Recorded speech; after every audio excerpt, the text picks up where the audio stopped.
Tony Dunn. Ain't nothing to it but to do it, brother. Let's roll. In a world where Carolina Panthers fans have an insatiable thirst for Panthers news and opinions, only one podcast roars ferociously.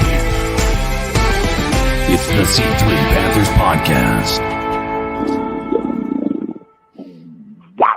Welcome in, Panther fans. A breaking news podcast for you as Brian Burns has been traded to the New York Giants. He's the second highest paid defensive outside linebacker in the league, if however you want to classify it. Frankie Luvu is a commander. The Panthers have got a big hog molly in the middle for a new guard that they were acquired, Robert Hunt, today. And more news piling in as we cover it live on the C3 Panthers podcast. But right now, the news of the moment is Brian Burns being sent to the New York Giants and a giant deal in the works for Brian Burns. The news has broke today. Cody Lashney, how are you feeling about this? Because I look around and I see people say, Dan Morgan, trash. This is terrible, unbelievable, poverty franchise, the worst shit ever. What I Give think me is, a break. Boy, Dude, boy, what person in their right mind thought that the Giants were going to make Brian Burns the second highest paid edge in football and give up a first round pick?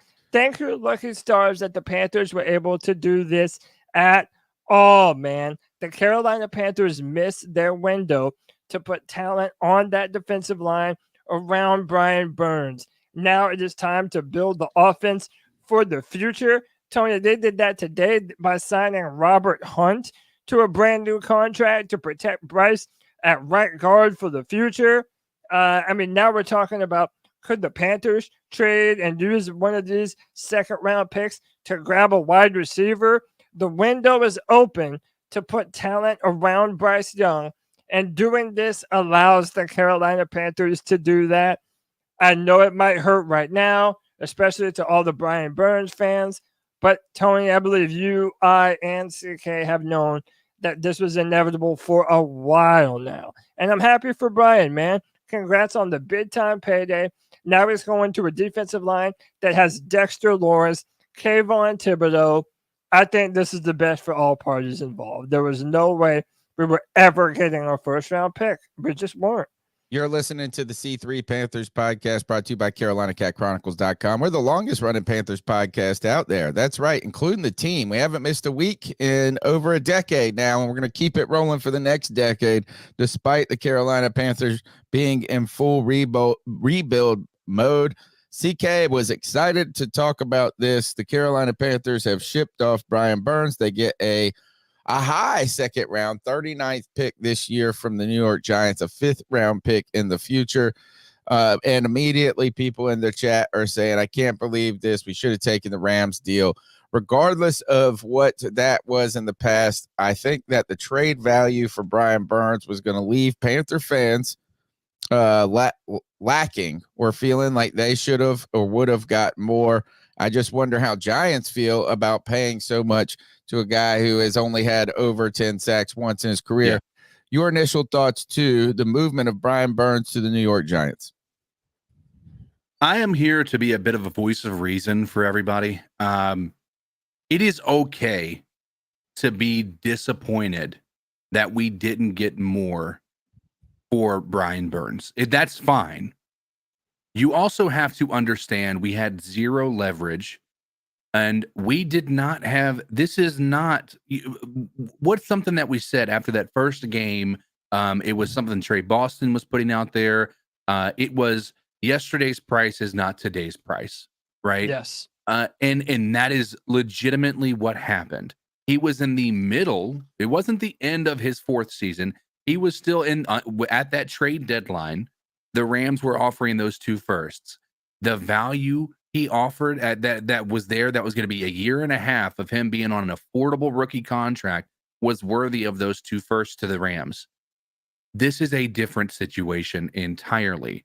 Blaming Dan for not being able to get more for Brian Burns is an asinine thought. It is outrageous. Dan is it's something that I like to say. He was dealing with the sins of the father, right? The sins of the father always come back on his neighbor. Right. And Yeah. right. And so, when you see that happen, you can't blame Dan for doing the best he possibly could. You could have said, no, I'm sticking firm in my 2 seconds. But he wanted $150 million 5-year contract. That's $30 million a year. That is what you were trading away. That him getting that big of a contract and getting us getting a second round pick is a miracle. It is a miracle. Lamar Jackson didn't get anybody to bite on his exclusive franchise tag either, right? And he got paid, and it worked out well for them. They were not a rebuilding team at the time. And that's a quarterback. We are a rebuilding team. This is okay. And I'm fine with you guys being sad that he's gone. But don't you dare put this on Dan Morgan. You guys know I am critical of that decision to move forward with Dan Morgan as the GM. This is not a Dan Morgan problem. This is I've inherited a bad situation, and we've got to make the best of what we have. And Brian Burns deserved to be able to go and get paid. We were not going to be the ones to do that. If we didn't trade him, he wasn't. Who really thinks he was about to play on the tag? He was going to hold it out until we traded him. And if we did that, the longer we went in the season, the more that this was going to cost us as far as not getting anything. As to all trade. parties involved would have looked terrible. Brian Burns would have had to miss game checks. And people, 5 years, $150 million max with $187.5 million guaranteed right now. We were the worst team in football in 2023. We are not in a position to pay this kind of money yet. More importantly, like we already said, the New York Giants, they were not going to pay him all that money and give up a first-round pick. I also understand, CK, that a lot of people are looking at Christian McCaffrey, and they said, well, we never got enough for CMC. And now here we are doing the same thing again with Burns. Look, man, I know it sucks. And I know you hate to see all your favorite Panther players walk out the door. We haven't even talked about Frankie Luvu yet. We're going to here in a minute. But when you're rebuilding, you have a brand new GM, you have a brand new head coach, you have a brand new quarterback. Everyone knows the mission. And that's what I've been arguing for months now. You have to build this offense around Bryce Young. And you're not going to do it without money to spend in free agency and without draft picks to be able to build your team with rookie contracts. This had to happen. And I don't know how we were ever going to get any more than what the Panthers did right now. It's a miracle. Dan Morgan is trash. Poverty franchise. You know what would have been poverty is paying Brian Burns $150 million to stay in Carolina on a team that had recorded the least amount of sacks in the entire NFL last year, that had a fool's gold defense. And on top of that, let's just look, I can finally say it. I'm glad he's gone. I know it feels so terrible to people to say, and look, I get it, man. As someone who has had several teams that they cheer for that stink, it stinks to talk junk about the best players on your team. But Brian Burns is good. He is not great. And I want to tell you guys, if you want to hold on to this, he don't got anybody around him. He don't got this and that. Okay, whatever. But guess what? He won't gonna have anybody around him here in Carolina next year. Right. And he is a compliment. We'll see.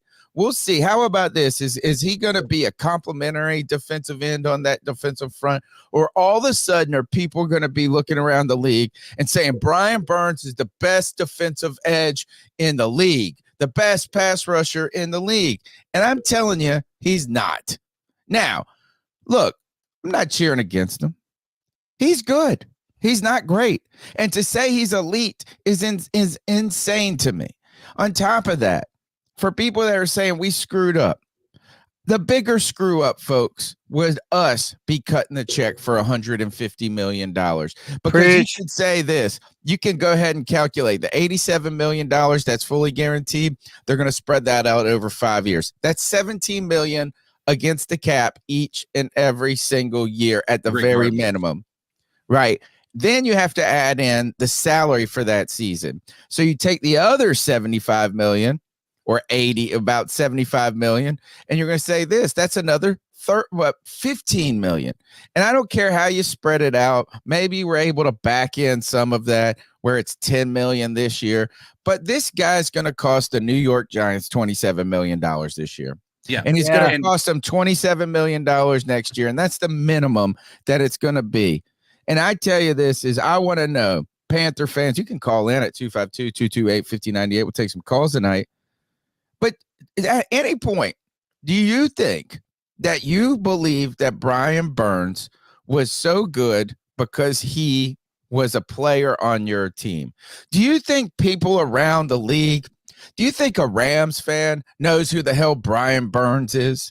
Do you think Green Bay Packers are like, oh, God, I can't believe it. The Giants defense, unstoppable now that you get Brian Burns. Look, is he a good player? Should he want to get paid? Absolutely. Should he be lobbying for every dollar he can get? Yes, yes, yes, and yes. Should the Panthers have done this? No, they shouldn't have been the one to pay.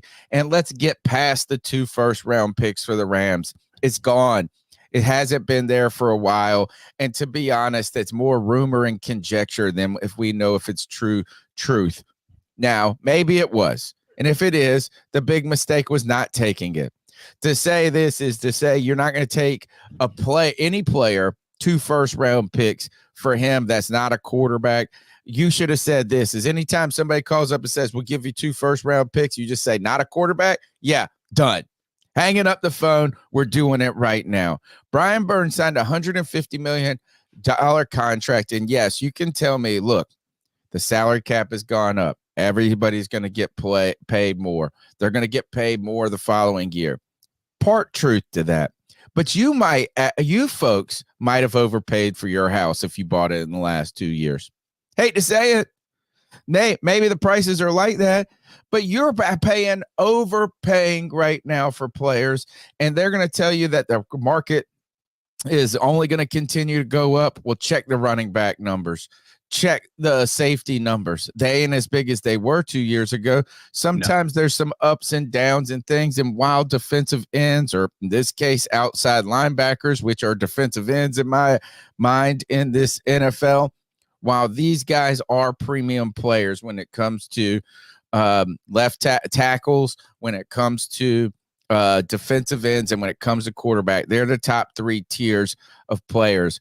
But do you think that this man is a top 5 defensive player in this league? No. He's the second highest paid defensive end in the NFL. Jonathan Grenard, like Anthony said in the chat, got 12.5 sacks and got $19 million. Like, look, I'm not trying to shit on the guy, but Hassan Reddick had better numbers on 3 different teams than Brian Burns did 5 years on the same team. And look, I have no doubt in my mind that the dude is going to ball out with New York. Put him next to Dexter Lawrence. Like, I think that's going to be a great fit. A great fit for Brian. But to pay him the second highest paid money at defensive end, nah, I'm just not for it, man. And listen, we also have to add it to the context of what happened today. They signed Robert Hunt, right guard for the Miami Dolphins. He's now a Carolina Panther. $100 million deal. 5 Dude, years. he was one of the best offensive linemen in all of football last year. Now that isn't going to hurt us as much on the books because we're able to move on from Brian Burns. And Tony, we haven't even talked about it. I guess we ought to now. Frankie Luvu, a lot of a fan favorite. A lot of fans of Frankie in this chat. I know he's been one of my favorite players for a long time. Signing a 3-year, $36 million deal with the Washington Commanders. I'm going to be real. I hate to see Luvu go more than Brian Burns. Yeah. I feel like Luvu has been a monster on this football team. He came here from New York. No one ever expected anything from him. And all that man ever did was ball out and fly around the football field. So yeah, it's I tough, think man. We're making room. I think that one hurts more because number one, it wasn't going to be as cap. It wasn't going to hurt our cap nearly as much. 3-year, 36 million. I think 36 million. I mean, that one felt like it was a doable. But here's the thing. Here's what I'm saying is happening. We've seen multiple moves like this where we didn't get the guys that we wanted. We saw Von Bell get let go of. You hear the rumors of Dante Jackson being let go, Bozeman potentially being let go. These aren't big money moves. They're not. I don't believe the majority of the decisions are money related. I think this is about doing a proper rebuild, right? And whereas Frankie Luvu, I think, was a great player and a dog, as Dan Morgan was talking about, I think they would like to have brought him back. I think that was a goal of theirs. I don't know that Luvu wanted to be back. Well, Luvu, he's not a spring chicken either. I think he's like close, edging up on 30 years himself.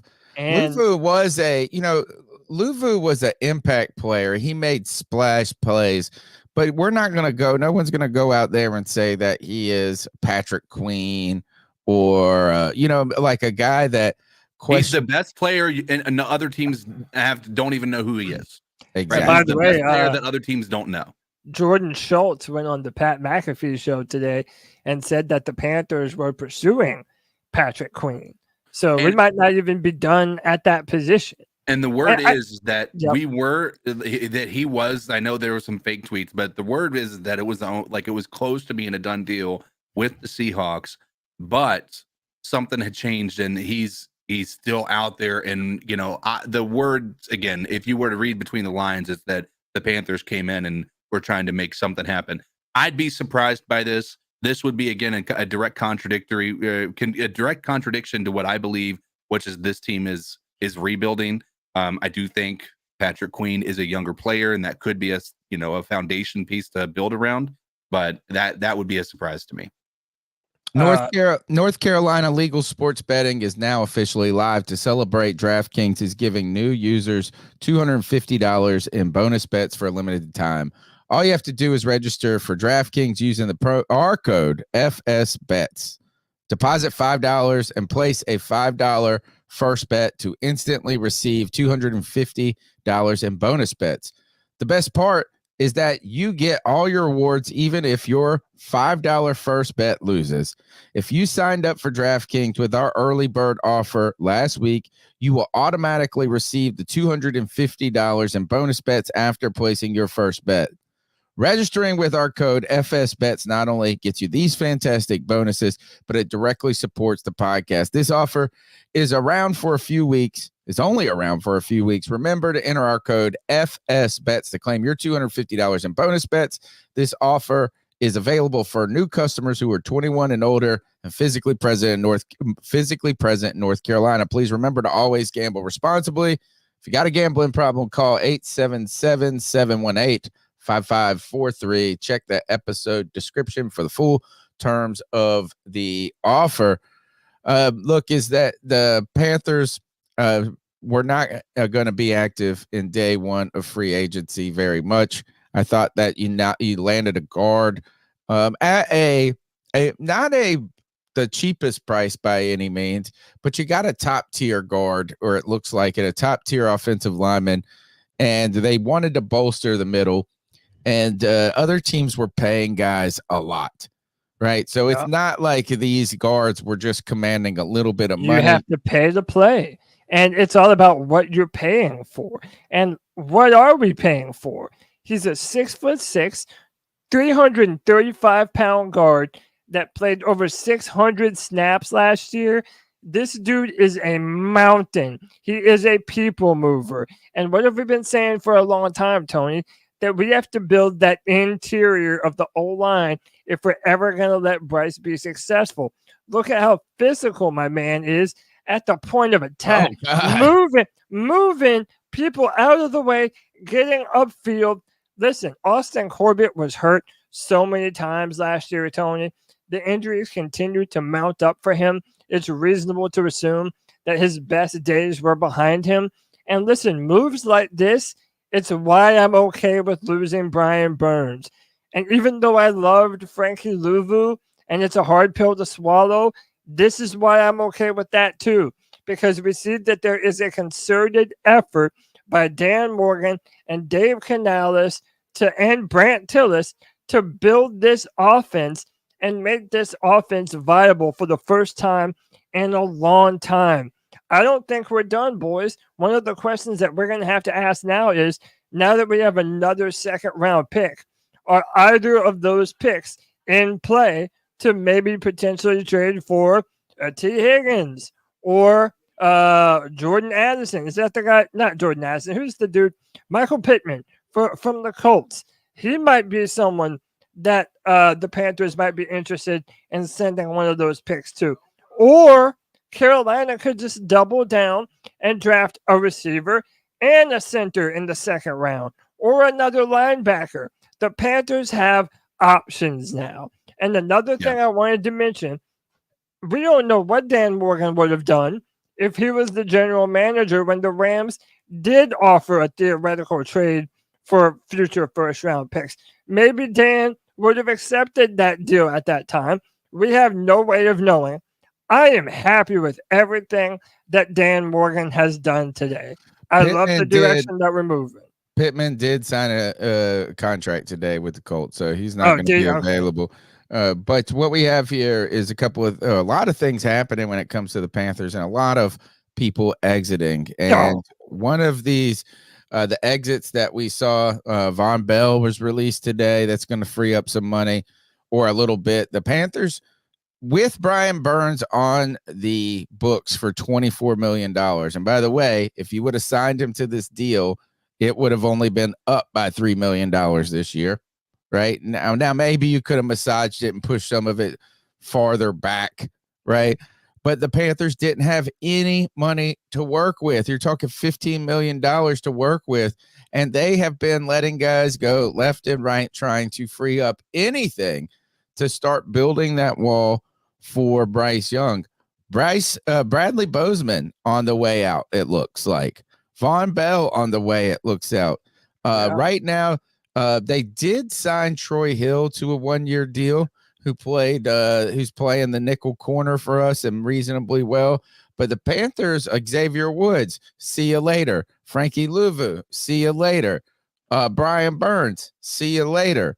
The interesting part to this to me is that the Carolina Panthers defense, and now I know a lot of people want to shit on Scott Fitterer, right? And he is the latest person that you can kick on the way out the door.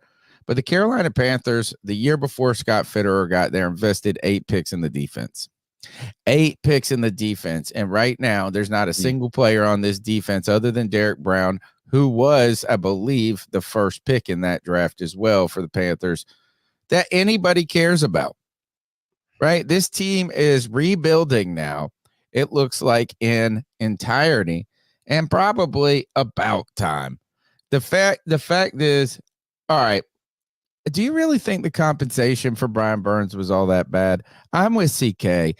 Is the Panthers, if anything, I thought got a reasonable amount for him, knowing that the team that was going to have to sign him was going to have to pay him, and knowing that the Carolina Panthers couldn't pay him.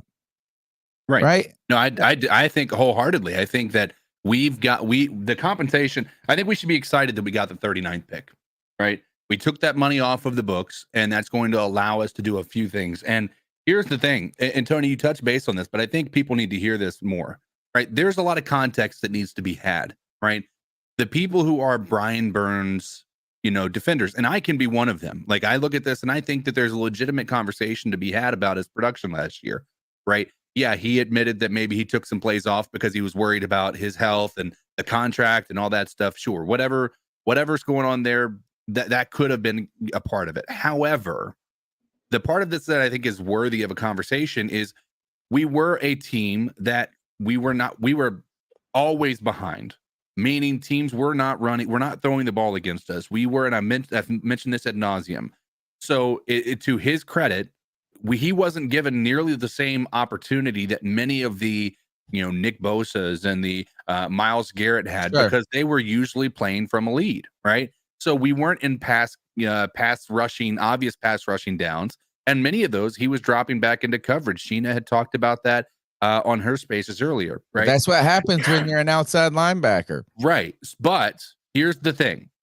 The argument that Tony made earlier is the best thing you could possibly have. And that is, we can continue down the path that we were on, which is a sinking ship that is the Carolina Panthers, not add anybody that's opposite of Brian Burns, not be able to do anything on the offensive side because we're paying Brian Burns the money everybody wanted to pay him, because we're not going to be able to, we wouldn't be able to get potentially Hunt or Hurt. What was his name? Hunt, the guy we got?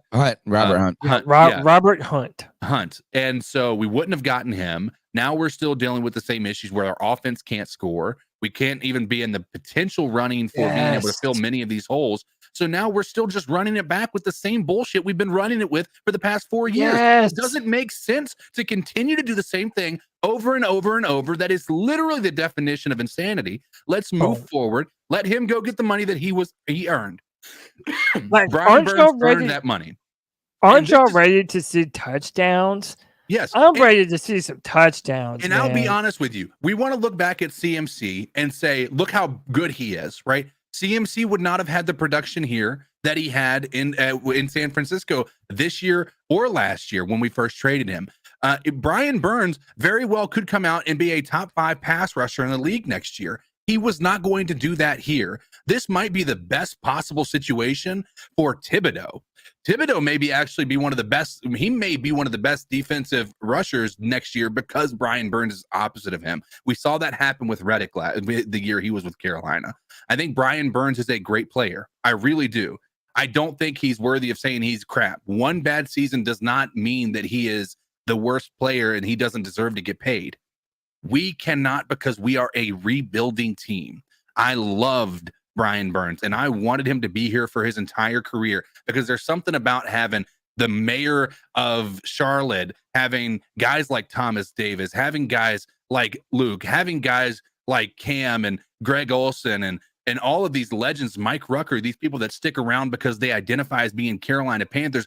We are not that same team where we want to be excited about these players, because we are a bad football team. We have to do what many other teams have had to do and cut the fat, move on, rebuild the proper way. We've been retooling for too long, and it has set us back a decade. One other point and we got to hit up my bastard son super chat after this point right here is, CK, while the teams didn't have to pass against us because our offense was not putting up points, that is a big part of the equation. But part of the equation too is that they were busted off 4 or 5 yards runs on first and second down, and they were always in manageable situations. So this defense, the defense was not great. And people that say it was, if anything, this is what the defense did that was great, is that they weren't as bad as we thought they could be, given the lack of talent they had. Brian Burns, though, was able to secure the bag, and good for him. Good for him. But I cannot believe that I don't think he's the type of player who is the cornerstone player. And the question is this, is he going to be the best defensive lineman on that team even? No. No, I think Thibodeau will be. I think Thibodeau will be the guy. No, I think Dexter Lawrence is. I think Thibodeau's going to step up this year. Oh, maybe so. Look, point being, it was top 4, Tony. You tripping. It was not top 4. Teams didn't have to do anything to beat this team. Hold on. What metric are we using top 4? What metric are we using top 4? Because that is the worst take I've ever seen. You see all these numbers used to justify Brian Burns as like one of the better defensive ends in football. Dude, the hoops that y'all jumped through to try and build this man up as like a top 5 pass rusher, it's embarrassing, man. If we had signed Brian Burns, who thinks, oh, okay, now we have a great chance to win next year. We weren't winning last year or the year before or the year before. What kind of hope in the future was that supposed to inspire? Like, it was time to do this. I just think that the price tag for us was unfeasible. It was not possible. And, wasn't. you know, we're going to have to be looking to And a see waste of what money. we need to go ahead and see what Giants fans are saying about this. Now, remember this is that, look, the Giants were, I guess, third. Oh, they were at the worst in the league. They were the fourth worst rushing defense in the league last year with 2,251 rushing yards. By the way, the Panthers weren't that far better than at 2,000 yards that they gave up in rushing attempts. The Panthers had one of the worst red zone defenses in the league, the lowest sacks. So what is the metric? The metric is yards, I guess, total yards, passing yards, and points. All-time sacks for the Panthers, in which they try and compare him to Julius Peppers. No, I'm talking about the overall as a defense. The overall defense. Is you can find whatever stat that makes you feel good about this, but you're trying to tell me a top 4 defense couldn't muster 2 wins on its own. That's all. Yeah. So, by the way, so on YouTube and Twitter total, we've got around 710 people watching right now. Somebody put in the chat and name the moment that Brian Burns took over a football game. And here's the caveat. Don't mention the help that he had on the line. Just tell me, when did Brian Burns take over a football game in the fourth quarter when the game was on the line? You could say week 1 of this past year where he had 2.5 sacks and it looked like he was going to have a crazy season. And by the way, he only got 6 more sacks the entire season. Yeah. So, dude, again, this is like we're running around in circles. I agree with you, Tony. I'm happy that this happened. I'm ready to move on from him. Paying that amount of money for Burns would have been a giant waste of money for the Panthers at this point right now. And I still don't see too many answers in the chat. So it's like, if you can't give me one of them, then you're not able to justify paying him the amount of money that the New York Giants just paid him. And I'm not mad at the dude. I'm happy that he got paid. And let me tell you, he's going to need every bit of that contract paying those New York taxes, bro, because they're about to go up and up and up. So shout out to him. It's time to move on from this, man. I'm so done with it. Hit up the super chat for my bastard son. Yes, sir. He said Burns didn't want to be here. Clowney can get us 8. Oh, shit. I don't think we're done. I don't think that we're just going to leave this defense to, just leave it as is. It's impossible. They need players to actually fill out the roster is one thing. The number's 252-228-5098. Tell us where we're right. Tell us where we're wrong. Tell me why this defense was a top 5 defense beyond just, I just say the eye test, man. I watched that defense. And people did what they wanted whenever they wanted against this team, whether it be on offense, on defense, or whatever it may be.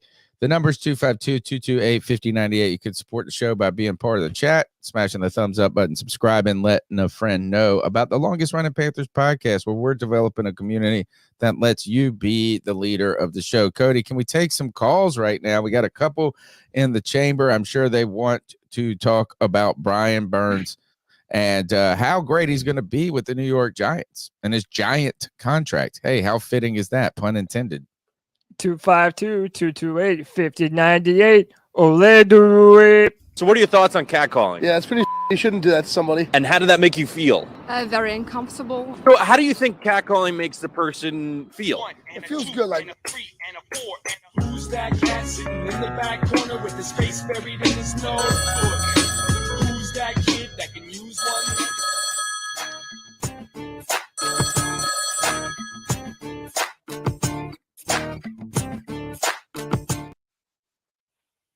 Yo, what's going on, my C3 family?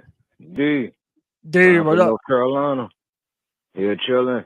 Shout out to the great Tony Dunn, the homie Cody like, go Dizzle CK. Shout the hell up, Panther Pickle, that up and got muscle marinara. There gone the great and lovely Kristen Leday. Josh, Anthony, Dees, and the whole family. Today is a great day. Today is a very great day because, like I've been saying for the last couple of weeks, improvements in the right direction. I understand that there's people that want Burns or whatever. Like I said, on the beautiful spaces with D's and Pickle and them, are very passionate spaces to be exact. I was just telling them, like, this is the process of when in life you made bad decisions 2, 3, 4 years ago, and then it comes back and kick you in the rear end now. This is one of them situations. And when you got to do your lawn and you got to burn that grass down, you might have had some good patches. But even them good patches got to go get the whole thing great. So I'm not concerned. I'm not worried about it. It was inevitable to me that Brian Burns was gone. I wrapped my head around it. I wrapped my heart around it. And I'm cool. I'm ready to move forward. I'm ready to keep pounding. I'm ready to draft people. I'm ready to see what other free agents. And then we went and got this big, massive, 6'6" mass of a man to help try to protect Bryce. I believe in Super Dan right now. And like I said before, until Super Dan show me different, I'm with Dan. And right now, Dan's showing me that at least he's trying to build a team of Avengers to save us Panthers. We're going to see how it goes, but I'm not mad right now for how it goes. But, yo, shout out to the greatest and longest running Panther podcast on these streets. I love every single one of y'all. Y'all hit that click, like, and subscribe. Yo, keep pounding. Keep pounding. Thanks a lot for the Yeah. call. Yeah, and really is I guess Giants fans are pissed, by the way. I'm already seeing tweets of a top 30 defensive end getting paid top 2 money. Yeah, not all is roses over there in Giants land right now. And here, look, as some of this so much has to do with it's called a desirability bias. And our desirability bias was we invested a first-round pick in Brian Burns a long time ago. He's been a captain of this team. He's been a name and a player that we thought that the Carolina Panthers had hoped to build their defense around. And really, I think the Brian Burns love and that desirability bias only went up after we decided to let Hassan Reddick go. Because it was a signal, or at least to Panther fans, is they thought, look, regardless of Hassan Reddick getting home a little bit more, the Panthers believe that Brian Burns is a more complete defensive player and one that you are going to be able to build this defense around. But I don't know if the Panthers felt that way entirely as they continue to negotiate. And it really comes down to, yes, I mean, you want to play these, you want to pay players, you want to sign players, you want to keep getting good, and you hate to see your good players walk out the door. But this is a number right here that would really hamstring the team's ability to grow incrementally. Right. And not only through free agency, but the ability to just fill out the roster, put players around. And then all we're going to hear is, oh, he doesn't have anybody around him. The number's 252-228-5098. Frankie Luvu's a commander. Brian Burns, top 30 defensive end, top 2 money. Right. This is what happens when you buy. Man, they're buying high. And, the other thing with that desirability bias is that we want to continue to, because we desire him to be good. We desire him to be successful. As you say, he's young and there's potential. You know what? I'm so sick of potential. Same. I'm so sick of this. And, if I have to see one more, I saw some, now the poor Panther fans, I've been removing myself from some of the little arguments, like these continued arguments over speculation, like what could be, what. And I saw some people going nuts. They were arguing with their full force and might that J.C. Horn was a great corner. And they always caveat when he's on the field. When he's healthy. But that's been 6 games. So, I mean, I can show you a quarterback who's played great for 6 games, and he sucks. I can show you any player who's played great for 6 games. Very good. Hey, Gardner Minshew has had 6 great games in his career. Are you ready to build your franchise around him? The Las Vegas Raiders might be doing that. Let's continue with the calls. C3 family, what's up? Kobe from Greenville. Kobe, what up? We've been wanting this day for a while. Even if you don't feel like we got what we deserve for Brian Burns, take the initial thought of what I had when all of this shit started. Maybe in the middle of the season, you saw it was going downhill and he needed to go. It's not about Brian Burns' current value. What I'm worried about and what the matter of the situation is, down the road, by the time when the Panthers are right and we're making the playoffs, we're winning the divisions like we're supposed to, 3 and 5 years, Brian Burns is not going to be the player he is now. So paying $150 million for that, man, is just absolutely ludicrous. Keep pounding. Love y'all. Thank you for everything. 8 defensive picks in a draft, just in the 2020 draft, and there's really nobody but Derek Brown to show for it.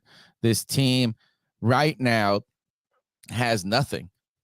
They have nothing. Right now, they've got Bryce Young. And today, I think prioritizing signing a guard, continuing, it looks like maybe to develop that offensive line. They have different plans for going forward. Says that's the only future we have for us right now. Yeah. That is the star to guide our ship towards Brian Burns. 150. Look, this to me is like buying a house. A starter home that was $140,000 6 years ago is now $250,000. It's the same house, though, folks. It's the same house. You're buying at a peak time here. You are buying peak Brian Burns. Now, you can argue that the Carolina Panthers could have gotten this deal done last season. Hey, I'm down for it. I still don't think the argument that they didn't get enough is really all that valid. I think maybe if you want to say, well, the 5th round pick is in 2025, so it's really just a second round pick. I think getting a 39 overall is a good deal. Will the Bengals take a 33 for T. Higgins right now? And then you keep the 39. Will the Carolina Panthers double dip at wide receiver at 33 and 39? Some ways to go there. We have options, but that's the point now, Tony. Now that you have a new GM in Dan Morgan, now you're giving him more tools to be able to play and move around. Now we might not have to decide between an inside linebacker that we need or a center that we need and that wide receiver that everybody wants. Now we might be able to fill a couple of those needs. Maybe this is enough to go out and get a T. Higgins. I'm a Panthers fan. If we get T. Higgins, I'm buying that jersey immediately, bro. Like, you have to do right by Bryce Young. And listen, I already see it in the chat room. There's a bunch of people saying that we gave up Brian Burns to build around Bryce Young. And it's like they don't even believe in Bryce. Whether or not you believe in him or not is entirely besides the point. It's beside the point. As an organization, you have to do right by your franchise quarterback, the guy that you just traded so much to go up and get, only to be the worst team in the NFL that very season after you couldn't protect him and couldn't put weapons around him.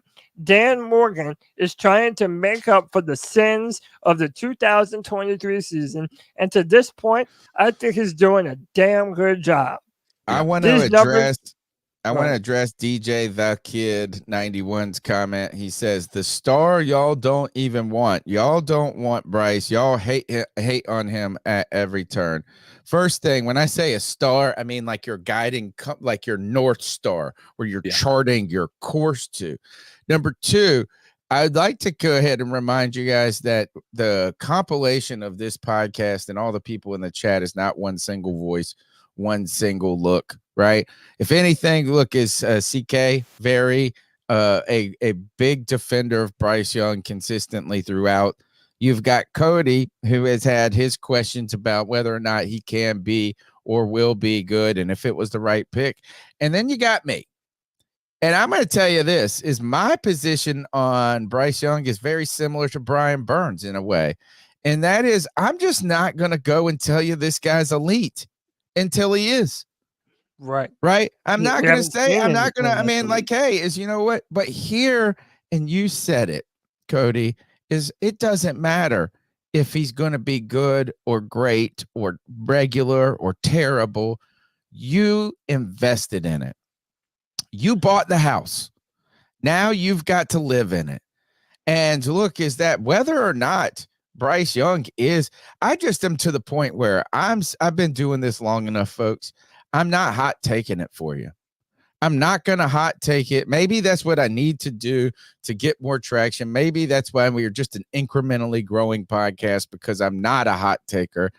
But I won't sign up and say any of these players are generational talents. I won't say that they are a guy that is a can't miss or a can't this. And I also am not going to pull the rug out from a player after a single season.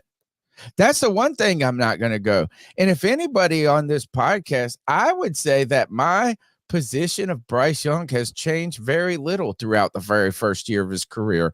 If anything, I might be slightly heartened by his performance. Yes. Was it less than desirable statistically? Was I hoping it would be more from him? I was hoping this team would be better. So don't worry. There's a lot of mugs that left me going, I wish there was going to be more. But to be honest, I don't feel like when I looked at Bryce Young that I go, I don't know if he can do it.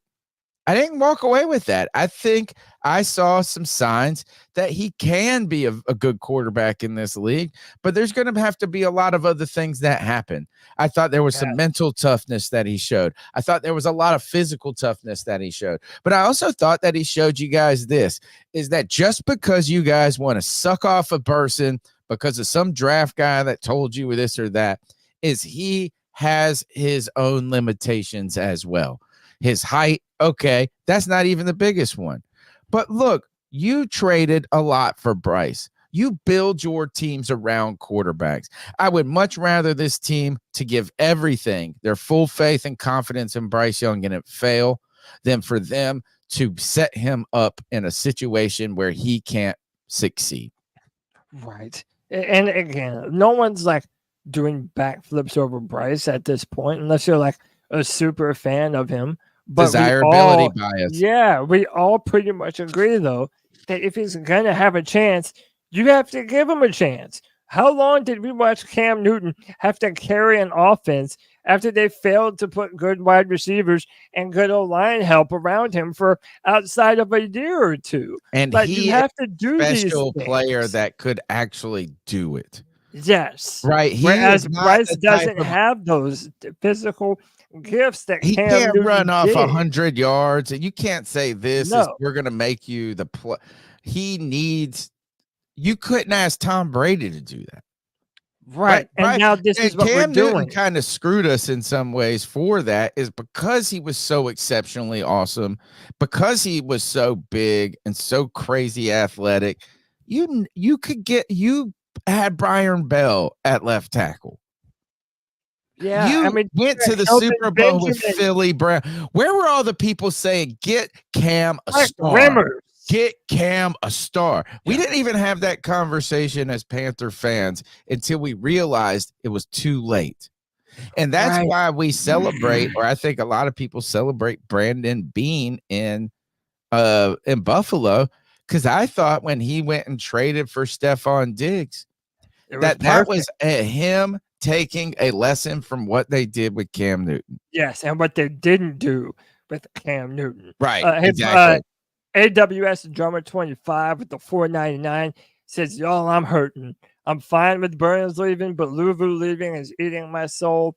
We could have easily afforded him. What do we think about that? Could we have easily afforded him? I tend to agree. Yeah. I mean, I'm saying it from a purely sentimental perspective, in that I love what Frankie Luvu was able to do for us.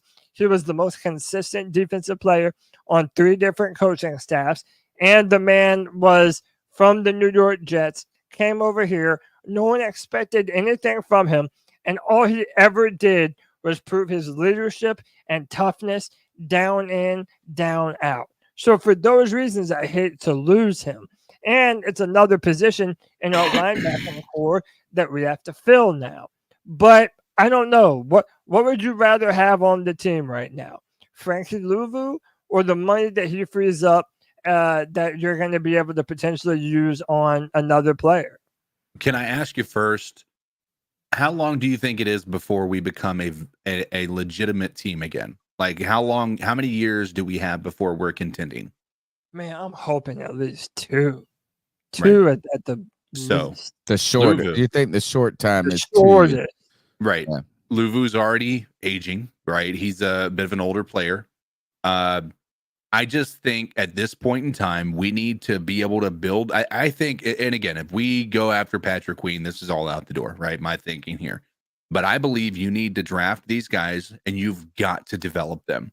I think you have to trust, now that we have a new regime, you have to trust that we're able to draft the guys that are going to be impactful on this team. And the only way to know that is to have them play. How many times have we let potentially good players just not get an opportunity, and they never do anything? They never have the short amount of time they are able to get an opportunity is not enough for them to really understand the game. I think this is the best way you're going to be able to develop your players, is that you're going to have to build them through the draft. You're going to have to build depth. Right now, we were a shell. Even if we were a good team last year, if all the pieces were there, we were a shell. We had no depth whatsoever at any position. And right now, this is the best way to do that. With Luvu, we liked Luvu because he was a player out there making plays, visually noticeable plays on a team where no one did anything visually noticeable. Right. Someone said that, we let go of our guy who had the most interceptions last year in Von Bell. Okay. I don't remember him being a ball hawk by any means. But look, who on this team was memorable at all? Yeah, like nobody was memorable. When it comes to Luvu, though, is yes, could you afforded that deal? I think you could have. And I do think it would have been nice to have somebody that we could latch onto on this defense, because like people are saying, you're blowing up the defense, right? But I don't really have a problem blowing up something that wasn't good anyway. Right. And look, here, we'll take this call that's good here. We'll take this call and we'll talk about it. We want to talk about Robert Hunt's deal. But when it comes to Luvu, my point when it comes to Luvu is, while it stinks because we were rooting for him, he does the haka or whatever it is, and it's cool, and he plays like kind of that Thomas Davis, like with disregard, like a maniac when he's like tackling people, throwing his body at opponents. Linebacker is something you can actually replace through the draft with an immediate return. Like, people are saying you can draft a defensive end in the second round and then plug and play. I think it's going to be harder. Look, Brian Burns was a 16 overall pick, and it's taken him time. And you know what? They said for his first 2.5 years, he was a liability on the run defense, or, it was this, and he's gotten better at that. Right. But it takes time for that. If anything, that's the defensive position that's harder for rookies to come in and make a pure difference. I think linebacker, look, you saw it. Look out, Levante David came into the league. He was a first round pick, but no, he wasn't. Levante David was a third round pick. I'm thinking the other guy, White. Which one was White? For Tampa. Remember they had the two linebackers where they were shooting up the ranks. So I think that Luvu is, Devin White is, I think it's more easier to replace. Well, that's why the market isn't super large for him right now. Exactly. Here, let's hear. We got a caller that wants to talk about this defense. Hey guys, anybody who says this was a top 5 defense is absolutely loony. This was not a top 5 defense. The only way it looked like a top 5 defense was because the numbers, and let's face it, if teams had wanted to run it up on us, they could have. Also, remember, teams in the second half were pretty much just bleeding out the clock, trying to get out of the games without injury. If this was in college, we would have had some 77 to 17s and 77 to 9s. Believe you me, guys, this is not a top 5 defense. It's a mirage. it's probably a mid-level defense and they overachieve for what they are. But when people aren't testing you, you can't say that you passed it. Tell us, DJ, the kid, call in. He's basically using Google and saying what rank, and they're using some metric to try to same thing they did 2 years ago. Total yards or something like that, right? Total yards. And it's we've been saying it for with 17 points. We've been saying this for months. It is fool's gold. Do not look at the stats and think that that's logical. We had the fewest pass attempts against our defense of any team by a large margin, right? When you're talking about that, we had more rushes against us than any team by a large margin because people didn't have to pass the ball against us. They didn't have to get a tremendous amount of yardage against us. If you honestly looked at that team last year and said, that's a top 5 defense, you're fooling yourselves. The top 5 defenses, the Ravens, the 49ers, like those are legit top 5 defenses. The Panthers weren't even close. Tell me where they were in turnovers. Go ahead and Google that little stat right there. I tell you this, I don't need to Google shit, bro. I watch those games. And we break down this. That isn't even a top 5 Panther defense in the last 10 years. Yes. You know, as I could tell you, I've seen Panther defenses, and don't be like, oh, we didn't score any points. That's the reason. Yeah, I mean, that is part of it. I've seen Panthers win games 12-9 before and this and that. Look, the Panthers weren't good at all at any place on this team. Now, people keep question is, how can you continue to trade away your good players and think that you're going to be good? I think the only good player that we traded away is, to me, CMC. And I think is that you say here, the problem with CMC is, I mean, okay, you want to say DJ Moore. DJ Moore, very good player. But is DJ Moore, is he a top 5 receiver in this league? No, he's not. He's a very good receiver. He's a very good receiver. I would have liked to keep DJ Moore, right? But I do think it's easier to replace DJ Moore than it is. I think it's possible to replace him. Now, Christian McCaffrey, did we go and do it? No, we didn't. The problem with the Christian McCaffrey trade is you had to continue to pay so much of his guaranteed contract, and you still traded him away. On top of that, now hindsight shows that we didn't do well with the picks we got from Christian McCaffrey. Right. Exactly. And we should have sent Brian Burns to Chicago. Right. We should have kept DJ Moore and sent Burns to Chicago. Right. And you can look at every one of these things and you can say, if the Panthers had picked a guy who was a very good player, well, now it doesn't look like that bad of a deal. But when you actually look at what we did as a bad front office the past 4 years, then yeah, that Christian McCaffrey, trade looks absolutely horrendous. Absolutely god awful, because DJ Johnson was the only thing you really can point to what we got for him. Yeah, this has been a calamity of errors in a lot of ways. The Panthers have not drafted well, but one of the things, if you do like Bryce Young, and if you do think trying to stake your claim and plant your flag with a quarterback, some of these things you have to do. Some of these, some of those picks were traded away with the idea of us finding a way to move up to get a quarterback. So yeah, did they make the most out of their picks? They have not.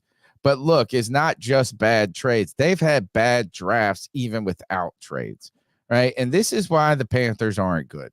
The Panthers aren't good is because they've missed in too many places. They've missed in free agency additions trying to bolster their team, whether it be from a Thielen. Well, I think Thielen actually statistically put up fine numbers, but from Hayden Hurst to whoever, to Miles Sanders. So you missed some free agents the year before with your tackles and your whatever, and you're missing in the draft. So you can't swing and miss all the time and then expect to get hits, right? It's just impossible. The Carolina Panthers, though, aren't good. They're not good. Tell me this top 5 defense that has even a good player on it. I mean, it's Derek Brown. Derek Brown is the only one. You don't even have a cornerback on this team that's a starter right now. Do we think that now that this has happened, that maybe a Derek Brown deal could be forthcoming? What do we think? I don't Well, hey, look. Yes, I think it is. Okay. I think it is. I don't think that this front office wants to be in the same situation next year with Derek Brown that they're in with Brian Burns right now. But I think you got to be really cautious signing Derek Brown on the heels of that Chris Jones deal. Well, it's not going to get any cheaper next year. It's only going to go up. Well, if maybe the defensive tackles kind of just level out. Chris Jones just signed a $150 million deal of his own. He's 30 years old. I don't know. I don't know if the Panthers are ready to invest a ton of money on anybody, but then I say that, and you guys, we look at the figures that Robert Hunt got with $100 million. That's a lot of money for a guard. The way this contract, he's basically getting Brian Burns money over the first 2 or 3 years. The thing, though, there is that the Panthers are also going to have to overpay free agents to come here. Yeah, and so if any, that's part of it. But I think this is that I bet you last year they started, I think, 8 right guards and 7 or 9 left guards, like a different combination. The Panthers have to find some continuity on the offensive line if they want to make movements forward as a team. And I tell you, that is just as important as, if not more important than paying Brian Burns the bag. Or, I mean, I guess, look, I don't know. What else should they have done? What should they have done, folks? Should they have signed? Should they have paid Brian Burns? Should they have not traded away these people in the past? Perhaps we can't talk about that anymore. What you have to talk about is, how did the Panthers go forward? And if anything that's more concerning or disconcerting or interesting to me is, how are you approaching this rebuild as you jettison everybody? There's not a single player that we're going to know on this team other than Bryce Young. And that's it next year going forward. We got calls coming in. Let's start plowing through them. Hey, guys, by the way, Brian Burns, get ready for the media attention like you've never had, and scrutiny like you've never had, and fans all Panther over your fans ass are rude when you get to New York. If he doesn't look like LT this season, they will all be burning that man in effigy. Yeah. New York fans do not care. You get that kind of money, they expect production. They don't care. Good luck, Brian Burns. You just went to the one place that they tear up professional players if you don't live up to the contract. All right, thanks. I mean, is you think that the scrutiny from Carolina Panther fans, I tell you, his brother is going to have to go put some armor on. He already took Hype Man out of his name on Twitter. Oh, so I believe it. I guess it's no longer the Panthers. I think he knows. Yeah, I think he understands. They're getting ready to go to a market where this the Spidey Burns will probably work out because it's New York and everything. Oh yeah, that's a great one. But the height, the kind of the hype man aspect, like being you're a small town. You're small time in that city right now. I hope he puts up big numbers. I hope he puts up turf, 15 sacks. The turf at MetLife Stadium is some of the worst in all the NFL. I also shared something in Four Horsemen. If you would have put it up, it's gonna just flame the fires at this point, or fan the fires at this point. All right, let's take a call as you gather that material, Cody. Hey C3, this is your girl Kristen. Pretty sure y'all know why I'm calling. Make it make sense, Carolina Panthers. Sorry, Frankie Luvu, really, y'all? Ian Thomas, 3 more seasons, but bye-bye to Frankie? Seriously? My man Dan Morgan, what the hell? I remember you wanting dogs, and Luvu was that dog, but whatever. Anyways, I gotta admit, I am upset, but not as upset, only because my second NFL team is Washington, because I was raised a Washington Redskins fan. So thank God I can still buy myself a Luvu jersey. Anyways, I had to call because I know some of y'all know that is my Panther hubby, and he's not a Panther no longer. I am definitely upset about it, for sure. And I want to cuss so bad, but I'm a lady, and I'll be polite. But anyways, I just wanted to say, hey, y'all, love to all of my C3 family. Keep pounding.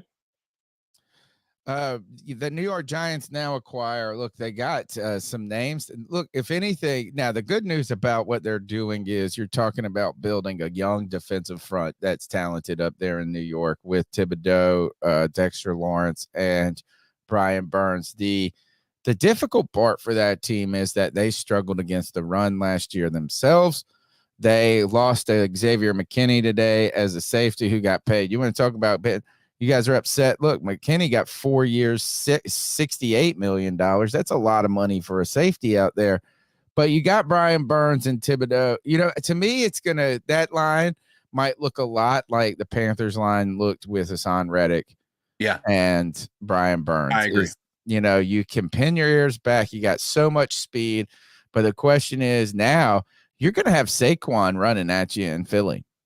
Against you in Philly. How do you beat teams like that? You run the football at them. And run the football. And he's going to be facing the Cowboys, and they have an outstanding offensive line.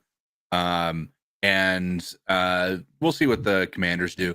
But I think that's worthy of a conversation because, you're going to be going against Saquon. But now also the Cowboys have an open spot at their running back position, and they're potentially in the running for players like Derrick Henry and Aaron Jones now that he's released. So, yeah, he's going to be facing a couple of these guys and great offensive lines. That's really going to be his impact. I just have a hard time believing that Giant fans are going to be content with an offensive line where your two defensive ends, one getting paid $150 million, puts up like a total of 22 sacks. Right? So say they get 10 from Burns and 12 from Thibodeau or vice versa. I think that you're going to continue to say is, you need that in this league. You need pass rush. You need this. But, man, to pay the most money for marginal returns is it's like paying Kirk Cousins. By the way, Kirk Cousins now an Atlanta Falcon coming off an injury.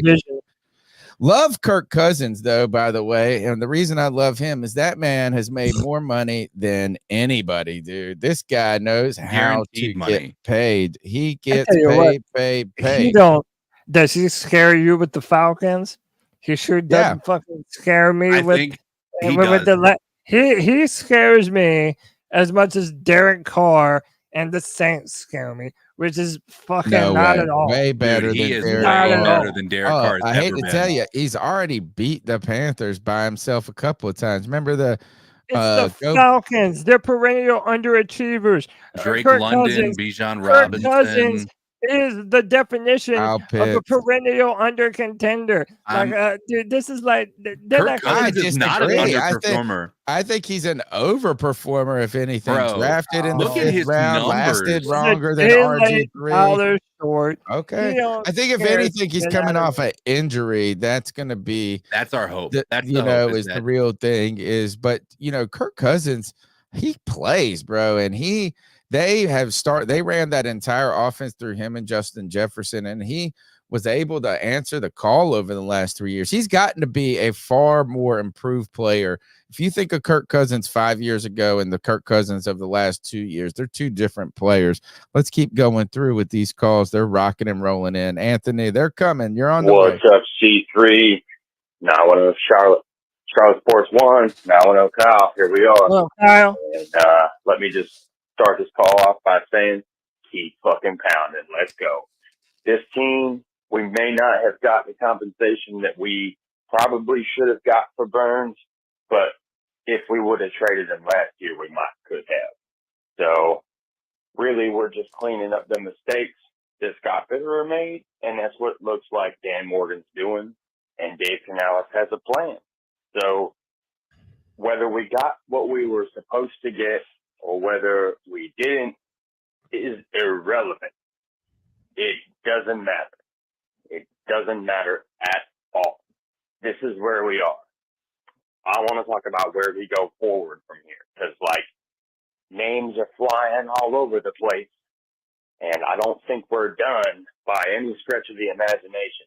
But let me just say, Peyton Wilson and whatever receiver we think is the top here at 33 and 39. Let's fucking go. Is this Luke Combs? Is this the country singer Luke Yeah. Combs? Yeah, where it looks like it appears to be. Yeah, it is. It's got the little squigglies around the check mark, which means I think it's pretty good.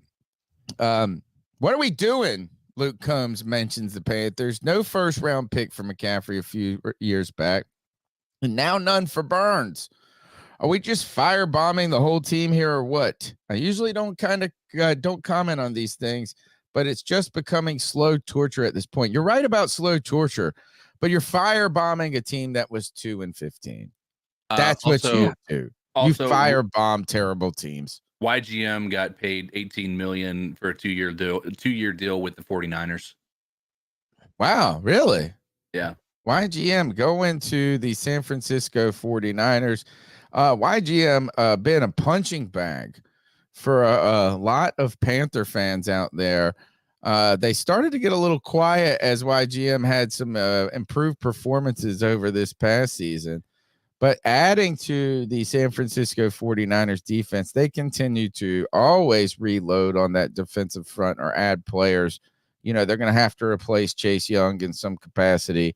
I like YGM as a player who's going to start coming into it a little bit, right? Is we tend to be so need immediate returns. But I'm telling you guys, defensive end is a tough position to transition to in the NFL from college to the pros. And what you find is there are a handful of people that can do it from the beginning. There are a few Myles Garretts. There are a few Jadeveon Clowneys. There are a few Julius Peppers. But even if you go back to the Brian Burns draft with Cleveland Farrell, Brian Burns, some of these guys are too light in the pants to go right out the gate into the NFL. I mean, yeah, Aiden Hutchinson, these are top players. So to think that you're going to get a guy in the second or third round and him come in and be a starter or be the best from day one, maybe it's possible, but it is super rare. I don't think YGM has been in a great situation from beginning to end. But also, I'm really impressed that he continued to develop despite some of the challenges going forward. Let's keep rocking. I got some breaking news. All right. Former Panthers defensive end, Yetur Gross-Matos. Oh, we just said that. Did you not listen? Oh, did I? No. CK just said it, and that's what we were just talking about. What are you like? Well, I'm reading over there. Like 5 different things at the same time. Nice job. People are messaging me on Twitter, which, by the way, we have over like 400 total people watching on Twitter. Holy shit. Rock on. Right on. Hey, CK, did you hear YGM's going to be a 49er? Did you tell me what happened with Brian Burns, though? Breaking. Did Brian Burns get traded? What? I'm kind of curious on what's happened there. That was funny. All right. Yeah, I saw that for real. I've been waiting 5 years to make this phone call. Here we go. Hey. You know who the fuck it is. Booyaka, booyaka, booyaka! Talk your shit, G. You know who it is. It's your boy. G-Baby. What's good with my motherfucking dog? I've been waiting fucking 5 long years to make this motherfucking call, Brian Burns. Now, I hope you and your bitch-ass brother are listening, because once upon a time, your bitch-ass brother wanted to clown me on Twitter. Well, guess what? Hype man Lucha. It's looking like I'm getting the last laugh, bitch. Fuck you and fuck your brother, nickel. Now to my fucking Carolina Panthers. Hey, it's time to give Dan Morgan some motherfucking credit. Hey, round of applause. Everyone stand the fuck up. Hey, Dan Morgan. Let's go. Shit, G. Now this is what a rebuild is supposed to fucking look like. A true fucking rebuild looks like this. And everyone wanted to shit on Dan Morgan. What? Hell nah. We ain't doing that shit today. Oh, no. No, the fuck we're not. We got a hog molly, a 6'6" gorilla nigga to protect Bryce. Keep the push, the interior line off my nigga. What? And then we signed Brian Burns knowing that every GM wants us to trade him, and we're able to get a second and a future 5th round pick. I'm all for that shit. What? Now it's time to rebuild, baby. And that doesn't mean go throw a fucking bag at T. Higgins. Fuck that shit. We're doing this shit the right way. We're not gonna throw a fucking bat. First of all, we gotta trade him, which means we gotta give him compensation, and then we gotta fucking pay him. We're in a fucking rebuild, and so far we've been doing it the right way, and we're gonna continue to do it the goddamn right way. What's up with my motherfucking dogs? It's time to fuck. Hey, if you got Kool-Aid, I don't give a fuck if you got water, juice, liquor, anything. Put your fucking cups in the motherfucking air, and we're about to have a motherfucking cheers. Cheers, motherfuckers. Yeah, motherfucker.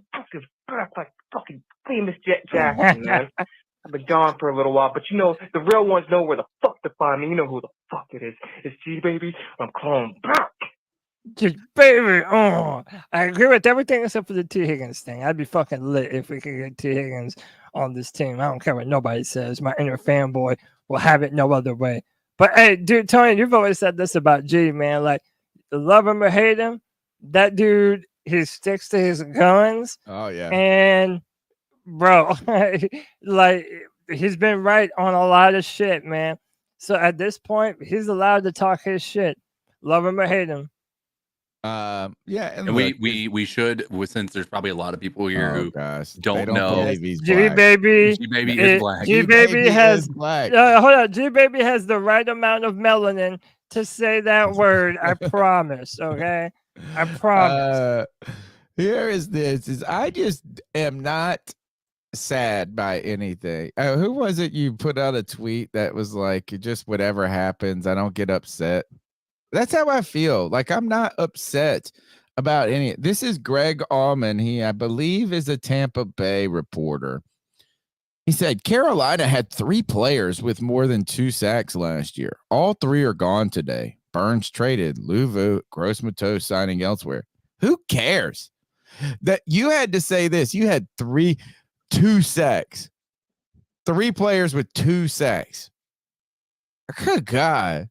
I mean, who do you love? I don't love anybody on this team. I don't love anybody. Not now. I mean, right now, Derek Brown's my favorite player. Muscle said that Italians. Yeah, but I don't. But you know, I didn't say I meant. That's totally true, actually. I didn't say love with Derek Brown, but he is by far my favorite player.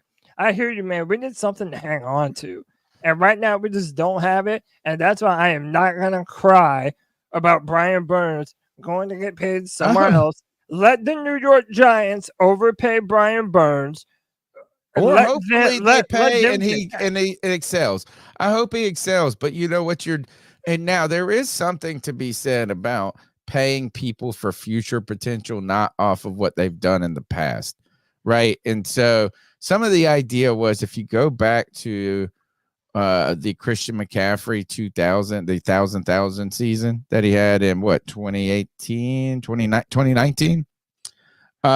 There was a cool tweet or a cool story. Actually, the guy wrote a whole story about how when you run into these 2,000-yard players at running back, that it's just impossible in many ways for them to replicate those numbers, right? And that you're paying them for what will arguably be their best season, and it will regress to the mean. And in some ways, you want to pay people before they hit the best season, and then you get the best season out of them. So certainly, maybe Brian Burns will become a top 5 edge rusher in this league. Maybe Brian Burns will become the friendly neighborhood Spidey Burns. Maybe Brian Burns will become a household name. But right now, what I would want to do is pay a player the bag when they have shown me that they are that player and there's still room for them to be better. Right now, I think you're paying with the belief that he can be great, not that he is great. And I mean, part of it's the market. Then people say, well, you know what? It's not going to be any cheaper next year. It's not going to be cheaper next year. Well, you know what? I think if the Panthers went and paid somebody next year $150 million top 2 money, and that person had under 10 sacks for most of their career, I would be less than thrilled. I mean, they're paying $30+ million a year for potential.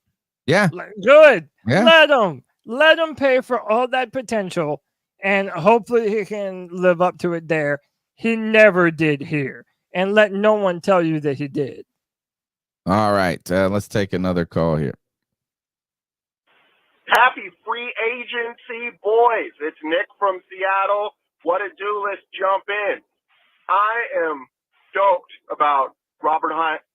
Giving $20 million a year to a guard, yeah, it's not fun, but we got to overpay. That's just where we're at right now. Yep. It seems that we are moving heavily toward just building an offense and by whatever means necessary.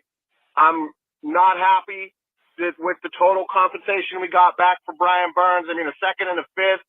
And if I recall correctly, you guys will have to correct me if I'm wrong. I don't think that fifth is until next year. So we only got one pick in the upcoming draft from that trade. But at the same time, we were about to, we could have either paid him $25 million this year or lost him for nothing. Paying him $25 million on a team that's going to be the ceiling for our team next year is 5 wins. That's the ceiling. And it doesn't make sense paying one edge rusher that much money. So we had to get what we can get. Now there's talk we can either flip that other second we got for T. Higgins or for somebody. I think we should just try to double dip at receiver in the draft with those 2 second-round picks. If we can't get one of the centers at the top of the second, we just can't afford to be paying players that aren't going to be here when we're ready to compete. You know, we can't keep restructuring injured players and players who aren't going to be part of our future. That's why I'm cool with all the cuts we made. Von Bell, Dante, everybody. They were not going to be part of the long-term solution, so they're out the door. This is just, in my opinion, Dan Morgan and Dave Canales coming in saying, fuck Scott Fitterer. I saw a tweet today that was so bold to me that I was dying when I saw it. It said, I will never forgive Scott Fitterer. And I was dying because I'm in the same boat. I got so many people at me talking about we are the top 5 defense, and I'm with y'all, and I'm especially with my man CK saying it's fool's gold. I've been spitting out all the advanced stats all year about, no, our defense has been trashed for years. It's just been a misconception. So we still got a lot more to go, but man, it's great to finally see this team in front office embracing the teardown. David Tepper should have been, slap a Band-Aid on that bitch and roll it back out there. We're good to go. We need to win right now when we were nowhere near being competitive. Now we are truly the dumpster of the NFL, and we're slowly building it back. You know what the best part about being red rock bottom is, boys? You can only go up. Keep pounding. Let's go. Shout out these super chats for me. Yes, sir. A3 Big Panda with the $5. This is getting over losing Burns right now, but losing Frankie Luvu broke my heart. It's the death of our identity. How can we maximize our draft picks as it is right now? That's going to be the $1 million question going forward, boys, is what do we do with this new draft capital? Right now, people will say it's not enough, that we should have gotten more, but it's the 39th pick. That is a valuable pick, and if you play your cards right, you should be able to get 2 starters in the second round relatively close to one another. You also have the option of potentially trading one of those picks for your wide receiver of choice. I kind of think that the Cincinnati Bengals are going to have to come down on their price for T. Higgins. I do not think they're going to get a first, just like Brian Burns wasn't going to fetch a first. Or if they just don't want to pay that amount of money right now, just draft 2 players in the second round that you intend to be a starter this next year. We had to listen to the last 4 years of people saying that YGM sucks. And now that he's gone, the Panthers are through. Come on, man. There is nothing that can't be replaced on this team. There's no justification for that argument at all. No, no. But I think we need to have this conversation about. I want you to tell us about this. Tell us what this is, CK. So Cody alluded to it. You know, some of the Giants fans being upset. You know, being 30th in the league as far as a defensive end, getting paid top 2 defensive end money. When you look at the stats, it is honestly concerning what people are like clamoring to hold on to. And again, Brian Burns, I don't think he's a bad player. But I think to Cody's point, I really don't know that I can point to a time when I felt like Brian Burns was the reason we won a game. Like, it's just, I've seen so many times where we were close to winning a game because Brian Burns was close to getting a strip sack or close to getting a sack. He's but the king of almost. He Okay? earned that for the first 4 years. I mean, really, I guess first 3 years of his career as a defensive end he was the king of almost. And when you look at this, I mean, he was even his best year, which was in 2022, and I think that was that that wasn't Hassan Reddick. Yes, Hassan Reddick was here in 2021 because he and Burns, Hassan Reddick outplayed Burns in that year. He had 12.5. That was the Reddick season. It should have been. Anyway. Yeah, that's right. You're right. You're right. No, because Reddick's been with the Eagles 2 years now. So he only had 9 sacks with Reddick opposite of him. Yes. So do any of those numbers indicate a player that should be paid the second highest edge money in the NFL? No. He had 8 sacks in 2023. I don't know why they got him at 9. At least according to Pro Football Reference. So then they fluffed up his numbers too much. See, they're not even that good. It's like, I don't understand the people that are just complaining about it. I'm 100% sure, Tony, that this is just people that are tired of trading away our big name players. And I understand that, man. You put so much effort and you pay for the jerseys and, you try and love these players, even though our football team is just ass. And they end up going on to other places. And more often than not, they're going to thrive with other teams. And how do you make a Pro Bowl with 9 sacks? Well, remember, Hassan Reddick got robbed because that year, Hassan Reddick had like 11 or 12 or some shit like that. And he didn't make the Pro Bowl, even though he was the best pass rusher on our team. By the way, Hassan Reddick is another player that I use to justify not paying Brian Burns. Hassan Reddick was a better player than Brian Burns on not 1, not 2, but 3 different football teams.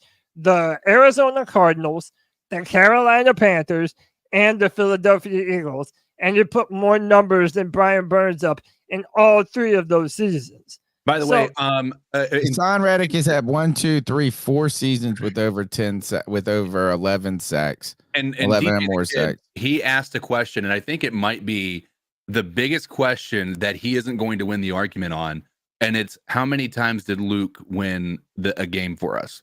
And I can direct you to one. I would say Thanksgiving against the Dam. A ton of them. Thanksgiving against the Cowboys, he had 2 interceptions returned for a touchdown. I can tell you this: if you want to talk about him winning a game, go back to 2015 when the Panthers were synonymous. We were a great team, but we were very known for letting teams come back and almost win games.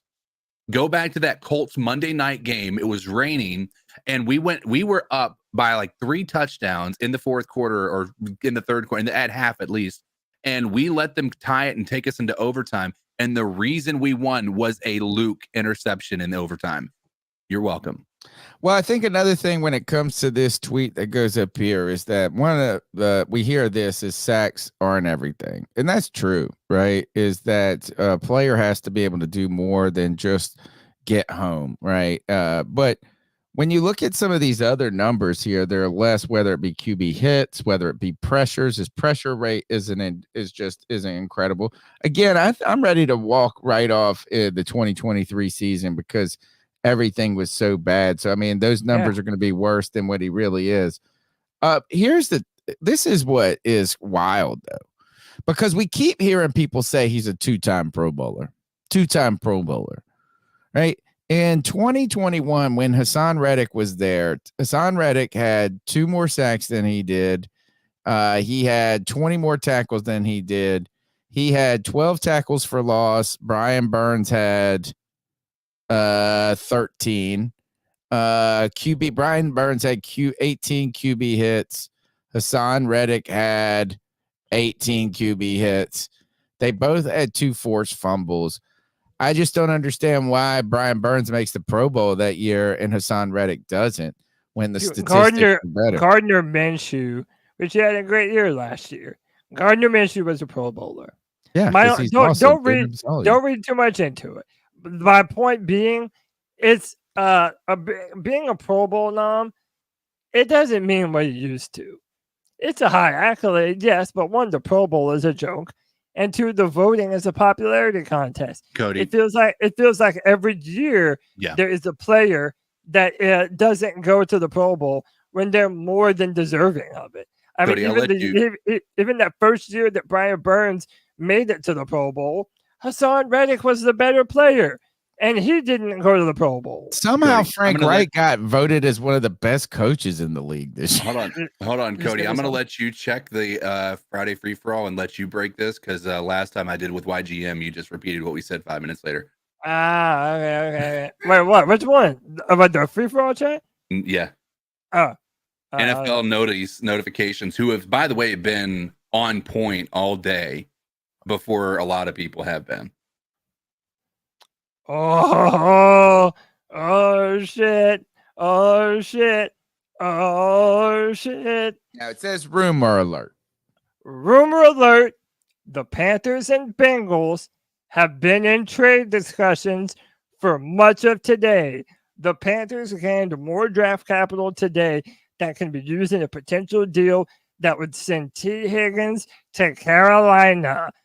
Bengals' original demand was for both of the Panthers' second-round picks, but it will likely end up being similar to what the Panthers got to give Brian Burns a second and a fifth. Oh, shit. I think this is happening. I think their mission from jump was to get a top-flight wide receiver for Bryce Young, and that's what Dan Morgan is doing, boys. I'm into it. Dude, and he's a Clemson player. Bro, my man Dan Morgan is out there hunting for dogs. What's up? Dogs. All right, let's keep. Here's Anthony from Charlotte. I know he's ready to have his talk. Yo, what's up, C3? It's Anthony from Charlotte. Hope y'all boys are having a good Monday. Surprise show y'all got going on. We appreciate it. Just want to give my thoughts, man. It's finally over. Brian Burns is traded. Surprising that the Giants wanted to trade for him when they're in a rebuild. Kind of we're the same situation we are.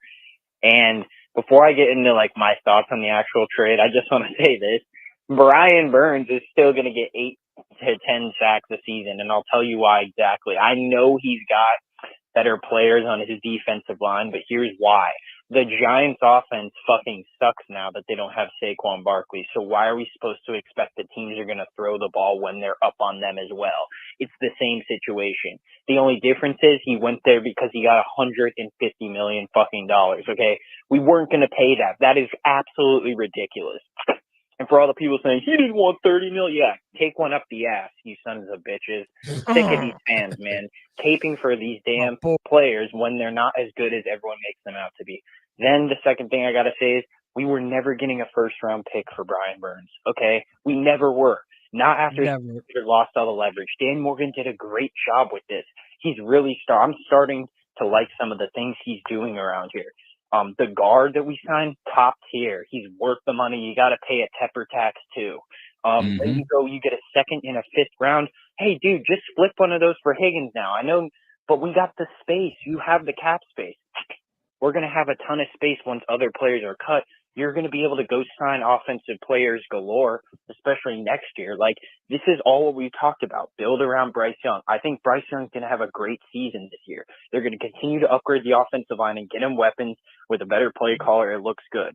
But a second and fifth round pick for Brian Burns, dude, that's completely fine. The only person you should be mad about in this situation is Scott Fitter because he had no idea what he was doing, because he didn't know what a timeline meant with a rebuild, or he just didn't even know what the plan of his tenure was going to be. Like, he should have traded Brian Burns. And Cody said it earlier in the show. If Dan Morgan was the GM, who knows? Who knows? He probably would have taken that deal. And I'm telling you, this new regime is different because Dan Morgan's paying top dollar for top dollar players, and he's not paying top dollar for not top dollar players. Remember, Samir Suleiman didn't want to pay Burns either. Those are my thoughts, but I think we're slowly heading in the right direction. And the last thing I do have to say, hey, fans, isn't it kind of funny how you guys are day late, dollar short to every conversation like I brought up 2 weeks ago in my call? Anyone with bright eyes knew this was a rebuild.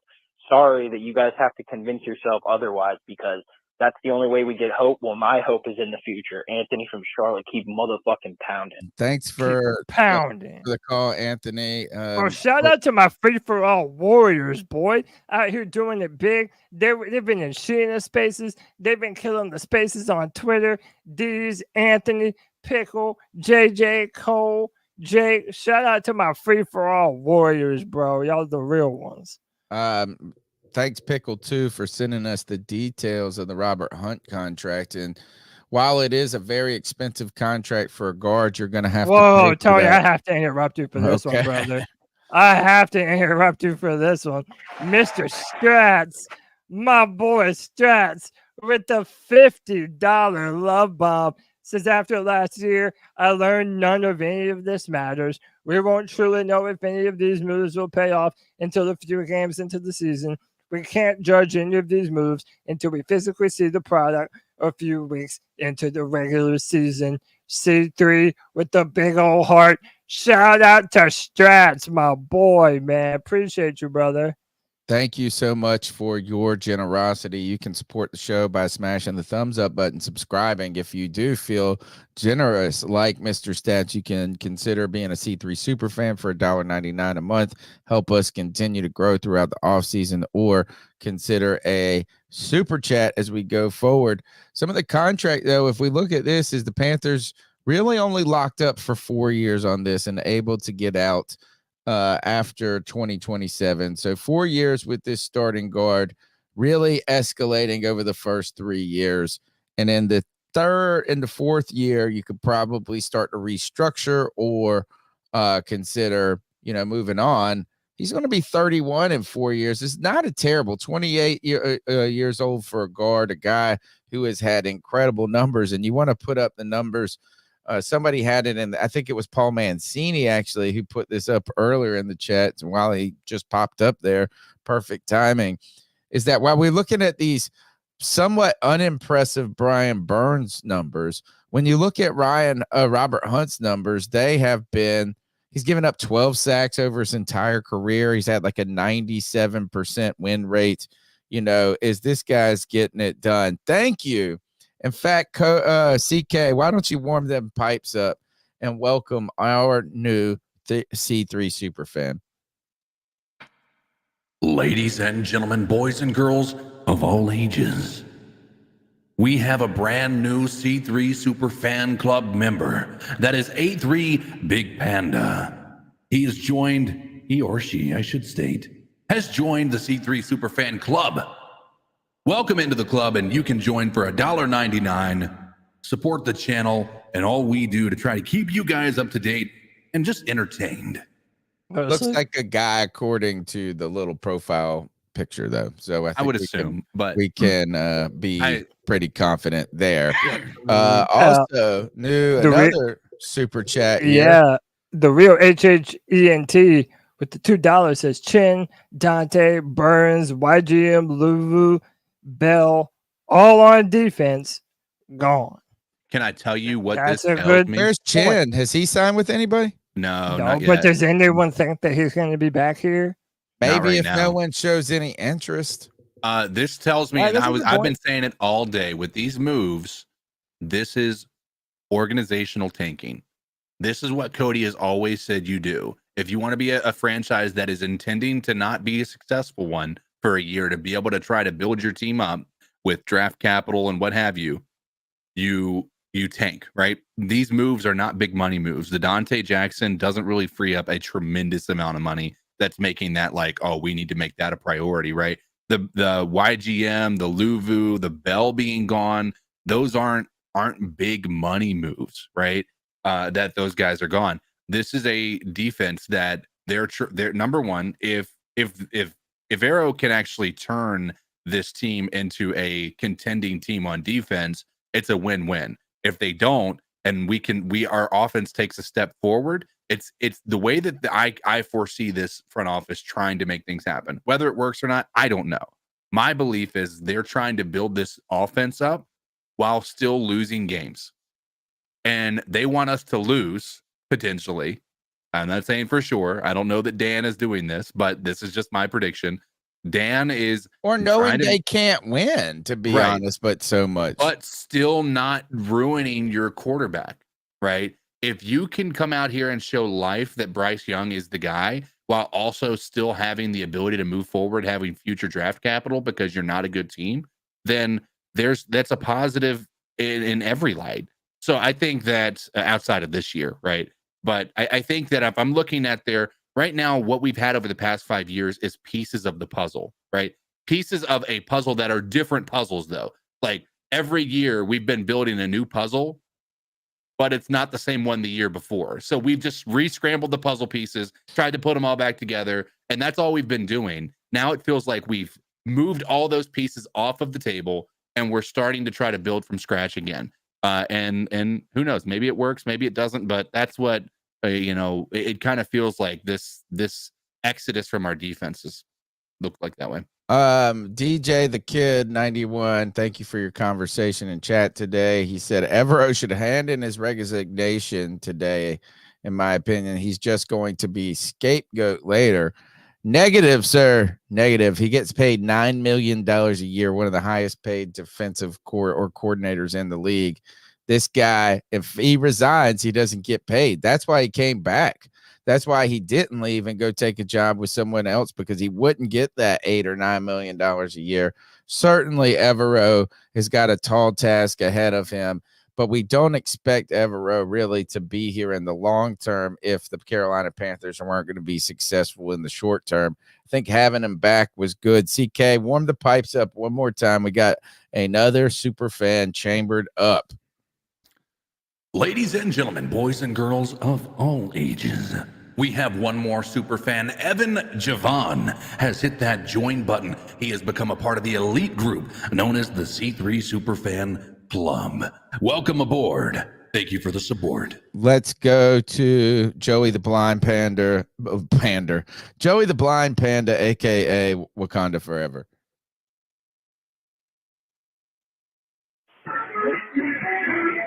Hey guys, it's the girl that makes them howl, aka Joey the Blind Panther.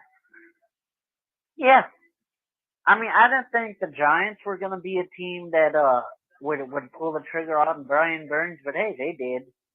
And we got another second round pick this year, another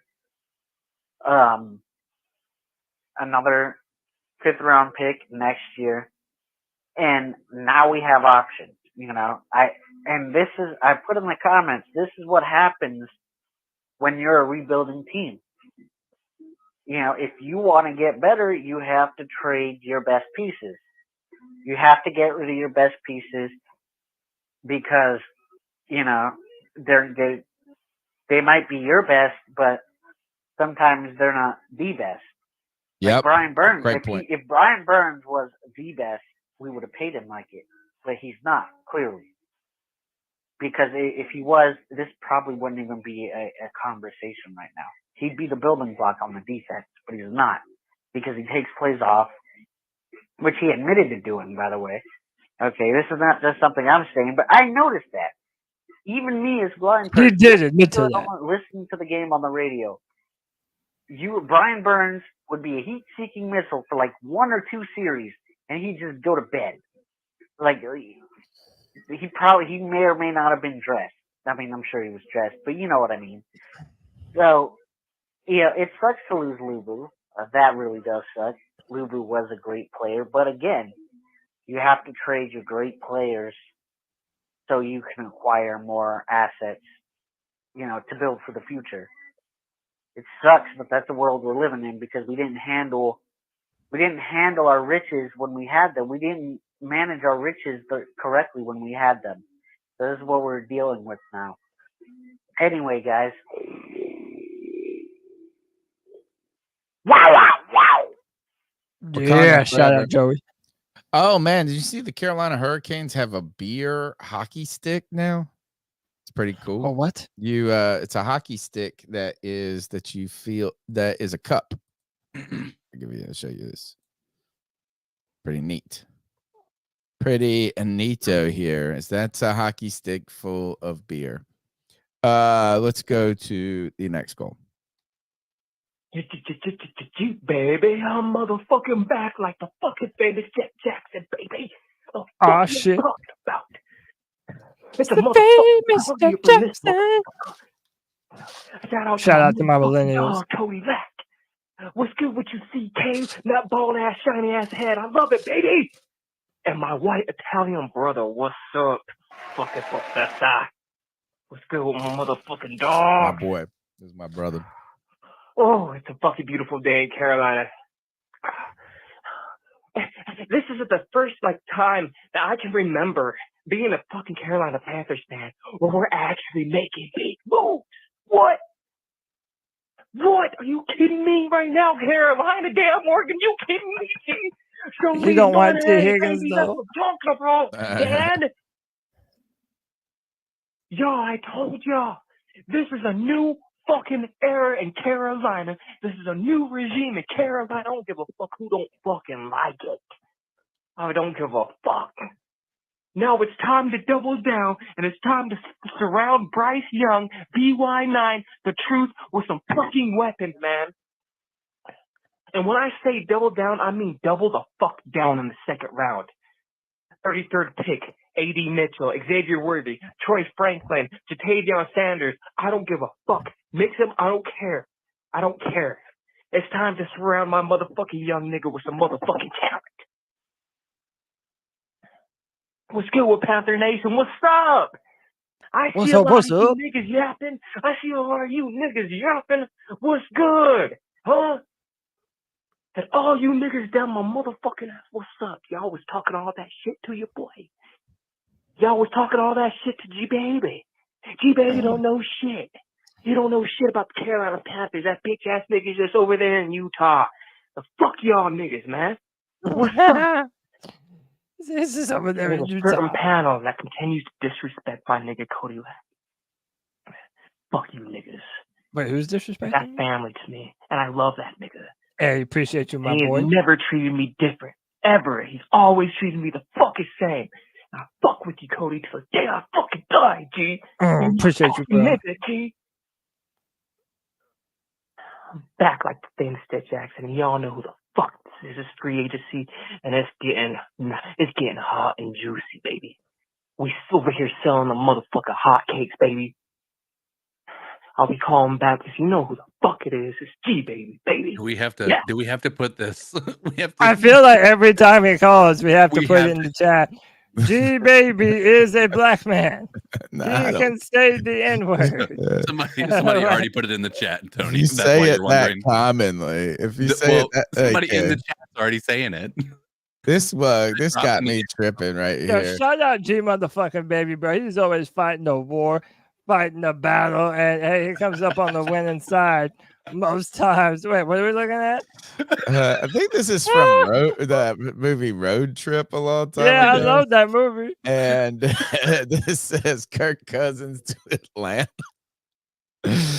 Oh man, oh I love that. So just speaking of some of the news around the division, I saw Jameis Winston may be on the move to the Browns. It looks like they have some interest in him backing up Deshaun Watson. Kirk Cousins signs a big time deal, another 100 million or 84 million fully guaranteed. I think it might have been a 3 or 4 year deal, 3 year deal.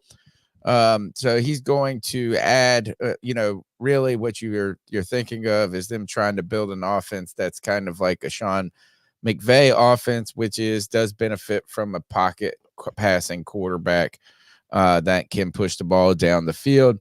And also Tampa Bay, real active in re-signing their individual players that were on their team. Baker Mayfield coming back on $100 million deal. Mike Evans coming back, and I think they nabbed a kicker or returned one of their kickers as well. We'll keep rocking and rolling. We're keeping you up to date with as much NFL news, specifically focused on the Carolina Panthers as we can.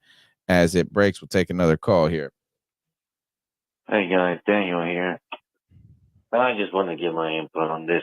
Some fans are delusional, man. Like, yeah, we get attached to a player, and then it's the end of the world. Guys gotta understand that, this Brian Burns situation, the Giants paying $30 million like that, that's insane. I mean, yeah, I mean, Burns is good with help, but without, look at what's happened. It's not a player that's worth $30 million. I'm sorry, it's just not. I mean, and we were not going to get a first rounder for Brian Burns. And people continue talking about the bad decisions that we make. That last year, it was 2 first rounders, but that was Scott Bitter, Frank Reich, David Pepper. This is a whole new thing. Like, we can't base that on that. Like, we have to rebuild this thing, and unfortunately, this is what it's going to take. I mean, it is what it is. Have to go through these growing pains now. But as always, gentlemen, great job and keep pounding. Appreciate you, bro. Monty out here again, taking shots immediately right at us. He said, these are the same guys. I love how he always uses plural here, right? So first of all, this is your tweet, but second, I'm with you. He said, these will be the same individuals crying about how bad our defense is in another 6 or 7 months. No, I won't, because I've been crying about how fucking bad the defense was this year, the year before. Suck all that. And two, it's like, man, come on. These are the same people that bitch about how bad our offense is every single year, and they would make every excuse in the world for Bryce and tell you that he doesn't have enough fucking weapons around him. And then now we're doing all the necessary things to try and put weapons around them, and they're still bitching about it. Can I also throw this out there? My last thought, if the Panthers are not going to be a contender next year, at least give us some fucking touchdowns, man. We have watched this inept offense for years now just be lifeless and dead on arrival. At least if we're going to be a bad team, let the defense just be terrible for a year, which I don't think they're going to leave it this way, and put some players on the offense, see what you have in Bryce. I'm done. I'll put it out there like this. A lot of the times when people are that adamant, these are the people that, they're also the ones that can't point to a reason why you should have signed him to a $30 million, a year deal, right? You can't, the only thing you can say, and this is the argument that's hard to argue against, right, is we have nobody else. That doesn't mean he should be paid $30 million to be on the Panthers, right? You can't, again, we've talked about it ad nauseum. When you talked about him having a guy opposite of him in Reddick, he actually still didn't even get 10 sacks that year. Reddick outperformed him. You can talk about him being a Pro Bowl player, but in all reality, he wasn't really the best defensive end that we had. Reddick was completely robbed that year. He should have absolutely been in the Pro Bowl. And Brian Burns didn't, when you look at the numbers, they just don't lead to a situation where he was worthy of that type of a contract. Now, if another team is willing to pay him, I'm all for him going to get paid, and I'm hoping he plays up to that contract because I want him to be a successful player. But you can't point to a scenario where you feel like this dude is the guy. You really can't. Like, he's gone up. You can say he's taken double teams. We've looked at the film. There's plenty of times where he was not being double teamed at all, not being chipped, and he still can't get there against backup tackles. Yes. I'm not saying that he hasn't done some good things.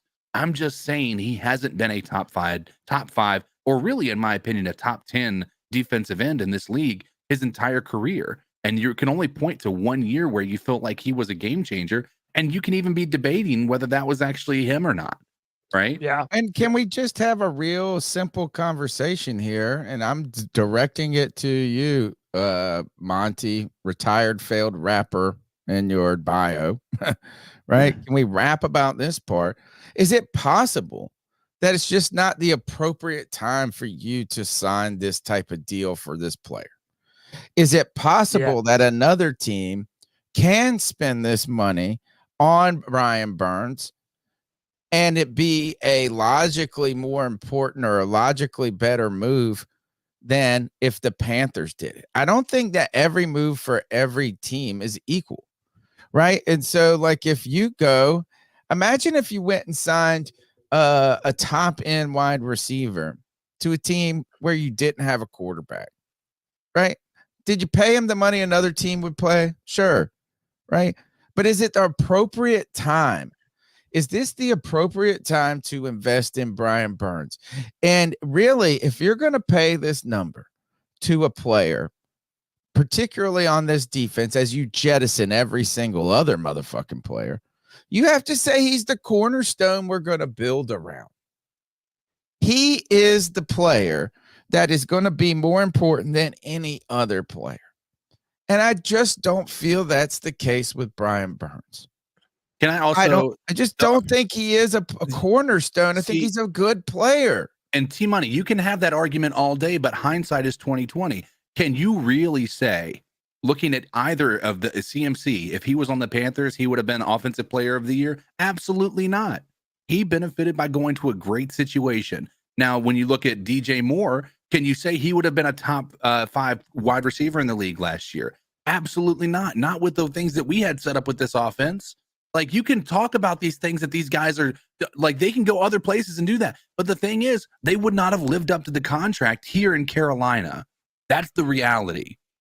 That is what the reality is. You can argue that they had good situations, and Brian Burns may go out there and blow the doors off of the place in New York. And I hope he does.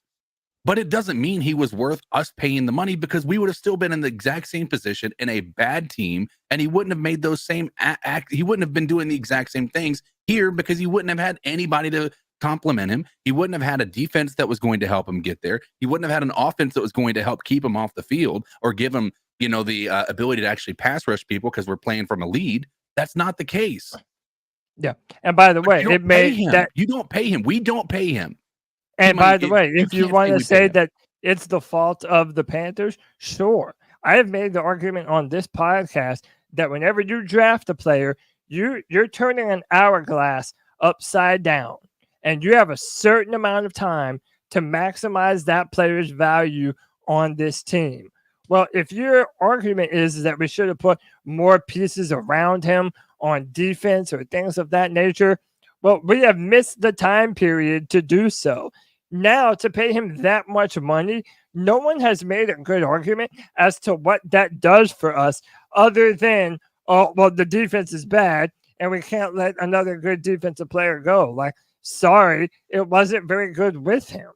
And by the way, to DJ Kidd, he was saying, what are the moves that Dan Morgan is doing? Just putting a guard out there? Yes, getting one of the best guards in the NFL to hit free agency, and you're not done. Now you're able to use those picks to get more help for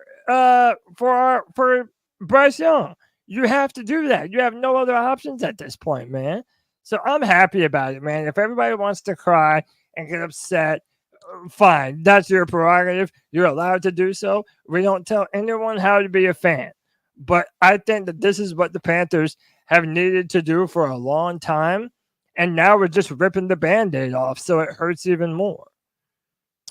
Let's keep going through with the calls. Yo, what's up, my C3 family? What up, D? North Carolina. Kind of wanting to talk to that, what's his name, DJ the Kid, so forth. Bro, and this goes to certain fans, because I believe there's a lot of fans that just like to have the name on the jersey. The production don't mean nothing. He was a first rounder, and he's big, and he make good commercials and so forth like that, instead of taking the time to look at the production. And for him, the only thing that I got to beef with, for you to talk about when we 0-17, bro, no, we going to be better this year than we were last year. And last year we won 0-17. When I yell keep pounding, not just for them players to go out there in them trenches and do what they're supposed to. I yell keep pounding because as a fan base, we got to motivate and drill these dudes that they want to play for us and play for this city. And then on one side, we got cats calling Bryce Young a daggum midget. Then you want to talk about the whole defense just went to shit because Brian Burns was gone. The defense wasn't good. Disagreeing with Tony about the defenses not being good is just absolutely stupid and asinine. I don't know. I've been here since day one. I've watched the ups and downs. I'm seeing the things going the right direction. Ain't even significantly as bad as when Julius Peppers left. This is really not even. This is not even as bad as DJ Moore leaving. It's just the fact of he could have went instead of Moore. And then to sit here and every time I turn around, it's something negative about this team. Who are you a fan of? I'm not telling nobody how to be a fan. I'll never tell nobody how to be a fan. But there you go. What a part of a fan you supposed to cheer your damn team on. And half the time, y'all just sitting here, oh, it's 17. We sucking this and that. And over half of y'all talk trash about Brian Burns in the last month. And now that they actually did something about it, y'all got to complain about that. It's time to damn unite. Tired of this. We got into the spaces damn earlier. Had Pickle about to lose his damn mind. Come on, y'all. We are better than this. I know that it's fresh and the Band-Aid just been pulled or whatever, but damn it, we better than this. We've been better than this. Let's keep seeing what these dudes is cooking. And then if it don't work out, we can reevaluate and give our comments. But how unfair of a situation. Morgan just got in the office. We just made a deal. We might end up getting a generational talent. And then you're just sitting there just running your gums. Do you want engagement? Is it engagement? I don't know. But like I said, shout out to the longest running Panther podcast that's out here on these streets. Hey, shout out my guy D, man. Bro, he's one of the best, most positive C3 faithful that we got, man. Dude, and I love it, man. The Panther fans, dude, they're bipolar. 1 minute they're complaining about oh well, you know, Brian Burns, we should we should just pay him and give him anything that he wants. And then we try and move on from him and put options around Bryce and put protection around Bryce. And then it was, we didn't get enough in a trade. Look, man, you're worrying about old shit. The only thing we can do is judge this now moment. It's the only thing that exists anyway. And I don't know. I think we're doing okay. Nirvash with the $5 says, Cody, since you're more familiar with T. Higgins than I am, what makes him worth trading for and paying big money to? Well, I'm a firm believer he's the number one wide receiver. He is that deep threat. And when you watch his passes that he gets from Joe Burrow, he's a down-the-field receiver, and he drops nothing. He will go up, high point the ball, and he can be that trusted member of the receiving core for Bryce. He's also a much better route runner than he gets credit for. I mean, he's been cooking people since he was at Clemson, winning national championships. 6'4". He can high point the ball. Great hands, great eyes, great anticipation of where the ball is coming from. And again, that contested ball receiver. Think of like a DeAndre Hopkins or a Mike Williams when they were a little bit younger. I think that's what T. Higgins would represent for the Panthers. DJ the Kid says he's not interested in sitting through rebuilds. The thing that I think here is that, and maybe this is why it's a little foreign to Panther fans, and I'm not talking about you specifically, DJ the Kid, but while people are going nuts on Twitter about losing all the defensive players, we never rebuilt in a way from an institutional standpoint. And we're really seeing kind of some of the difficulties of that is not having first round picks, having, kind of always moving with the idea that division is in sight. The division is in sight. The retool rather than the rebuild. Really, the Panthers didn't do this. What they have done over the long term has done things backwards. They hire a coach, then hire a GM. They then, they make these moves trying to go backwards on them. And this might be the first time that we've seen them starting to try to get the order of events correct while you get your GM. The GM hires the head coach. And now you start to say this, it's time to construct a roster and new players that we believe in rather than trying to piecemeal these players from the past. The thing that to me continues to say that screams, and this is why I don't think, I'm just going to say this, as I think it's okay for another team to pay Brian Burns this money. They might be in a position. I don't know if the Giants are that team, but maybe they are. And for us to not to, I think both those things can be true at that moment.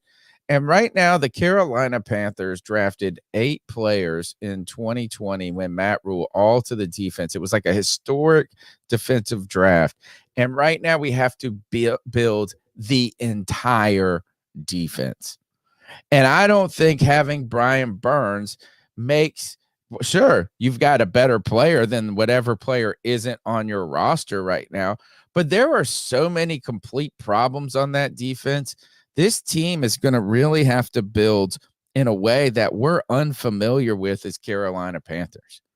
Is that we are going through one of those rebuilds that you might want to point back to the successes that came with the Bengals acquiring Joe Burrow, pairing up another first-round pick the next year, right? So maybe you're going in the direction, I guess you want to look back. You maybe hope to look at teams like the Jags, but they still always stink for some reason. But the Panthers have never really done it fully from top to bottom, from GM to roster. And maybe, just maybe, this is them recognizing you can't piecemeal this together, pay a couple of people, then not be able to pay people. But right now, the complete rebuild is going to start with building around Bryce Young, right? And then we'll figure the rest out. There are going to be opportunities for this team to add defensive ends through free agency, just not on day one. To be honest, I'm a little surprised that we were day one mover other than just selling in general. The fact that we bought Robert Hunt today said, look, is that they knew that this offensive line was so untenable that they couldn't go with another Cam Irvin, and whoever else that they brought in that year that stunk all together. A couple more calls. See what we got. What's up, Panther people? It's Christian from Arizona, Christian Hunt. Not related to Robert Hunt, but my brother from another mother is now on the Panthers team. Tony, man, we fucking said it. We've been clamoring for it. Address the offensive line. They're doing it. Also, I try to tell those fools on the fucking Friday free-roll that the Panthers and what Jacinda Anderson had to say about a third-round pick, that I guaranteed there was no way they were going to get anything less than a second-rounder. Well, we got a second-rounder. So all those idiots that want to sit there and listen to someone who's just fucking looking for clicks, by all means, just keep going at it, have fun, whatever you want to think. I think we could have gotten a little bit more, but that is a big contract they had to dish out, so I guess they had to justify it somehow. But anyway, really sad to see Luvu go, man. I've been working all day. I drive home, I turn on a video game, and I'm sitting here thinking, okay, well, let me check to see if anyone's on Spaces. And next thing I fucking know, there's all these fucking notifications popping up. Burns, Hunt, Luvu. I don't know, man. Now T. Higgins, Cody probably gonna get that Clemson guy. Maybe we'll see. They might fuck it up though. All right, we'll see how it goes. I think we have to look too. Sometimes when we think about the trade value for players, is look from the other side, right? Is that while you want to look at what you hope Carolina could get, imagine if you were the Giants and you paid Brian Burns today $150 million and gave up a first-round pick. Like, that just seems such an extreme give for the other team, right? And they still can't stop the run, even with Brian Burns on the team. So I just think sometimes it's like, yeah, you want to fleece, you want to do that, but and maybe it's because the Panthers typically are on the fleeced end of deals. You go back to maybe trading too much for Darnold, too much for this and that. But, I think there were a lot of people when Christian McCaffrey was gone or when he was sent. I think a lot of people, there were two camps. There were we wish we would have kept him. And there was, man, thank God we got something for him. like we were able to secure. Like, I don't feel people at the time of the Christian McCaffrey trade were like, man, I can't believe we didn't get a first. Man, it would have been nice. But a guy who had been dealing with injury and, you know what I mean? Really, for me, I just felt like we should have kept them because we're eating all that money. Last two calls, and we'll kind of call. We'll get What's towards up, calling man? tonight. This is T-Money 1993. What up, big bro? Tony. What's up, T-Money? Pretty much how I feel at this point is the Carolina Panthers have become the farm system for the NFL, man. DJ Moore, Christian McCaffrey, Brian Burns, all out the door at 26 years or younger. No first-round picks, only second-round picks in exchange for all of them. Of course, part of that is you helped to get Bryce, but okay. So pretty much at this point, like, it's just, I'm normally, semi-optimistic, but at this point, it's just feeling like none of this makes no sense.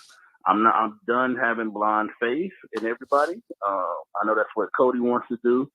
Shout out to Cody, but I can't do it anymore. I can't just blind believe in Dan Morgan. I can't blind believe in Dave Canales. I just was told last year I had the dream team of coaches, and I did that. So I'm done, man. It doesn't make sense. It doesn't make sense. It doesn't make sense. I mean, y'all tell me, look at who's our pass rushers for next year. Point blank period, man. But I'm just so over this team right now. At this point, I mean, shit, we could have gave Matt Rule his Jay-Z 6-year plan at this point. But anyway, man, appreciate it. As you already know, love you guys. I'm out. Thank you, Team Money. Great point there. I think here is the point I do agree with you entirely. Is like, let's not crown anybody, right? From Dave Canales to Dan Morgan. We've learned that lesson, I think, as Panther fans far too much, or we've bought too much in.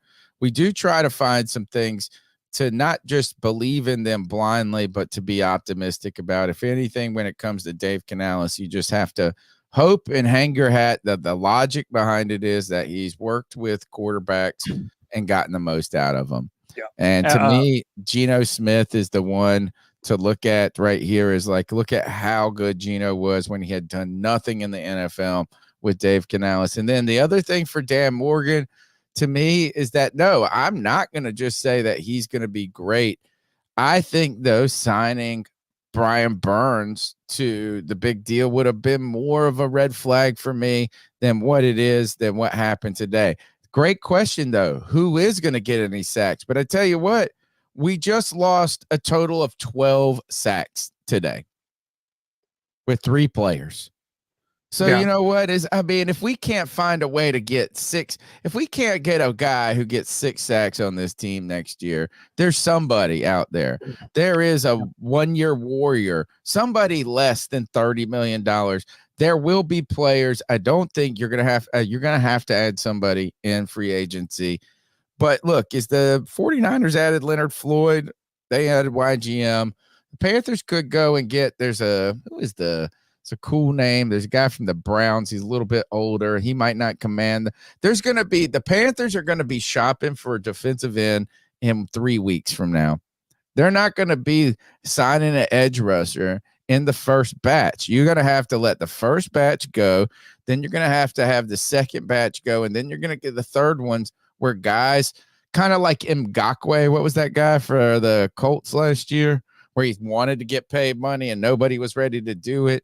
And so then you're going to get a guy on a 1-year deal that wanted to get more, that's trying to play it on a prove it deal, So, all right, we got 2 more calls and let's see what's rocking. Real quick, man, it's me, C-Dog 1983 TV. Whenever you come in here, make sure you like the content. Make sure you subscribe to the great fucking content. C3 Podcast is the longest running Panther podcast on YouTube, period. And also how many subscribers they got. They should have more, but they are the longest running Panther podcast on YouTube and other platforms. So real quick, man,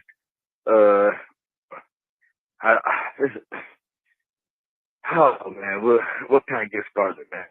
Overpaid for a motherfucking guard. We gave a guard $100 million when Icky can't even goddamn do his fucking job. Don't let that go over your head. We overpaid for a fucking guard. If we gonna give somebody offensive lineman $100 million, it better be fucking Trent Williams or somebody like that, or Jordan Gross, but not a fucking guard. Like, what the fuck are we doing? Then we got them let Brian Burns go for a second round pick. If you can't get at least a first round pick for him, man, fucking keep him.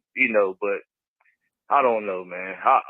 It's nothing to be excited about right now for this football team. It's nothing excited to be about. But I ain't gonna be on here long, man.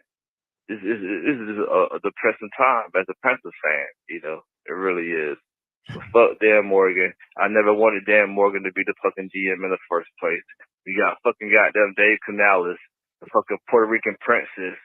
You know what I'm saying? Like, what the fuck are we doing, man? Like, what the fuck, man? Baker Mayfield and motherfucking Tampa Bay, Kirk Cousins and the goddamn the Falcons, and we stuck with fucking Bryce Young. We better goddamn draft Joe Milton or somebody in the 5th round. Like, we need a fucking quarterback competition, man. But anyways, man, whenever you come in here, hit the fucking like button. Make sure you subscribe to the great fucking content. Your boys go live every every Tuesday. They got them go live every Friday with the free fall. They got Appreciate the it, simulation during the season on Saturday, and they got them go live every game on Sunday. But everybody have a great fucking day. I'm gonna try to keep pounding. But everybody keep pounding, man. Keep pounding, man. Fucking week, man. T-Dog 1983 TV out. Appreciate it, man. Brand ambassador right there. Yeah, we got the last call of the night, it looks like. What's up, guys? This is Chase, man. I'll make this quick. What's up, Chase? Could you do your best to get this breaking episode up on the streaming platform so I can listen to it tomorrow? Pretty please, sir. And also, all these talks about the Panthers, T. Higgins. What is people seeing this at? Because I can't find nowhere that this is a thing that's happening.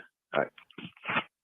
No, it's a kind of a rumor mill right now. Is that the idea is, look, as T. Higgins has said that he right now, I think the news that came out today that I heard is that T. Higgins, generally that the franchise tag was developed for teams to extend the negotiation periods for a guy that they wanted to sign, and that these players wanted to be there. But T. Higgins has just articulated that he doesn't want to play on the franchise tag. He wants to be traded. And so now a lot of people are looking, kind of trying to read the tea leaves of who could offer the most for him, what the Panthers are trying to do with that 33rd or 39th pick.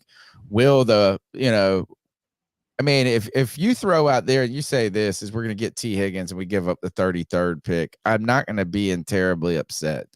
Right, is that you could say, oh, it's such a great wide receiver draft class, but you are getting a proven commodity here, right? And in a room where you need it just as much as we needed a pass rusher. So, look, there's no real news. It's just kind of some rumors that those are the murmurs, and that people are hoping for.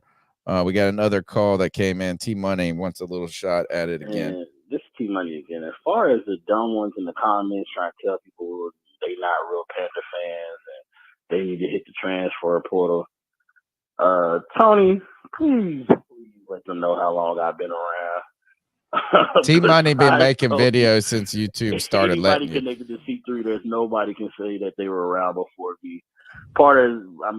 Even being a Panthers fan, the Panthers were created October 26, 1993. My birthday is October 27, 1993. So there's not too many people who, unless you're the Richardson family, can say that they were a Panther fan before me. So, we just going to stop with that cap. Just because we are at a point where we second guessing decisions that we should have years ago, please don't try to say somebody's not a real fan. Like y'all, we want the best for the team. Yeah. And I'm just not agreeing that the decisions we're making is the best for our team. Hey, and that's all right. Totally cool with that too. I think that first there's no way to fan. There are some irritating fans out there to me that always just tell other fans they don't know shit. Right. That's actually the fan. The fan that just tells other fans that they're dumb all the time is the one that maybe makes me upset. But look, it's here. There are no right answers right now. And that's where I really get upset with people saying things are right, things are wrong when it comes to even in the comments where people saying, well, you've been hating on Bryce. No, I just did. And I thought you made a great point earlier. It's like, let's not crown we're not crowning anybody. And so to me, I think that crowning Brian Burns with the bag is just as risky as letting him go, if not more. Right. And so I think this is what we know is the Panthers have made a calamity of errors, and it as the fans haven't been the ones that have done that. Right. The fans didn't hire Matt Rule. The fans didn't hire Frank Wright. Now we throw our full support. What I think is I've been burned so much now. I'm just after this last coaching staff, I'm just like this is like I don't even know what the hell is going to happen. Yeah, and you know what? Like, dude, C3, we are for the fans. And there are so many different perspectives on this football team. Bro, who are any of us to tell any of you that you're wrong for feeling the way you feel? The Panthers have been terrible for going on 6 years now. So, like, if you don't have faith that this is the right move, we're not going to tell you that you can't say that. Like, we pride ourselves on letting y'all vent, on letting you have your voices and opinions heard. That's what the C3 Panthers podcast is. We're in the car, you're hanging out, driving to the game. You know what I'm saying? Like, this is what we do, man. So if you're not happy with it, you're allowed to feel that way. Vice versa, if you are happy with it, that's cool too. Here is the place for you to express that opinion. I understand a lot of people's uncertainty with the team going forward.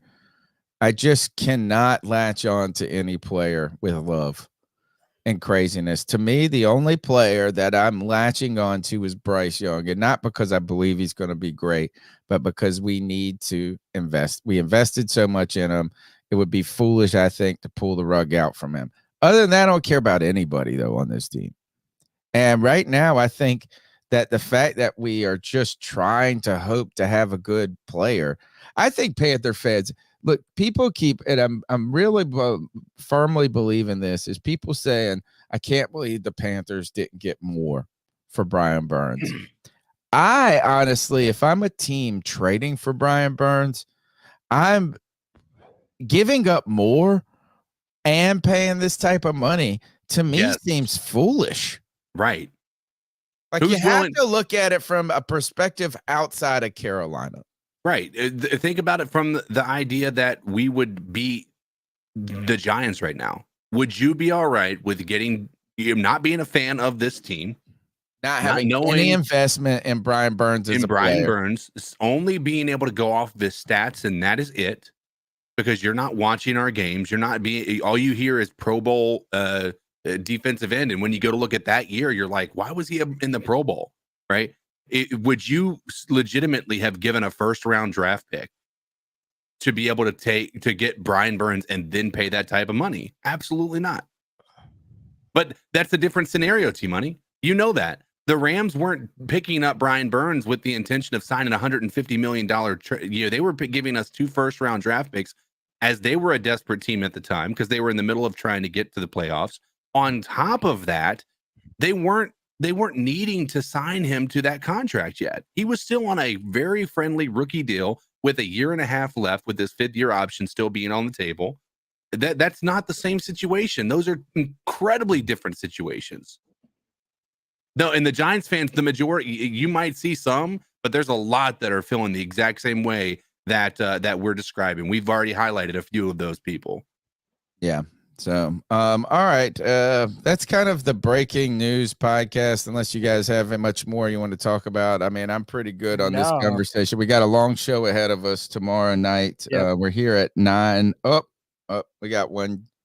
How about this? DJ the Kid says that we're not answering the question on who or where our pass rush is coming from next year. So how about this?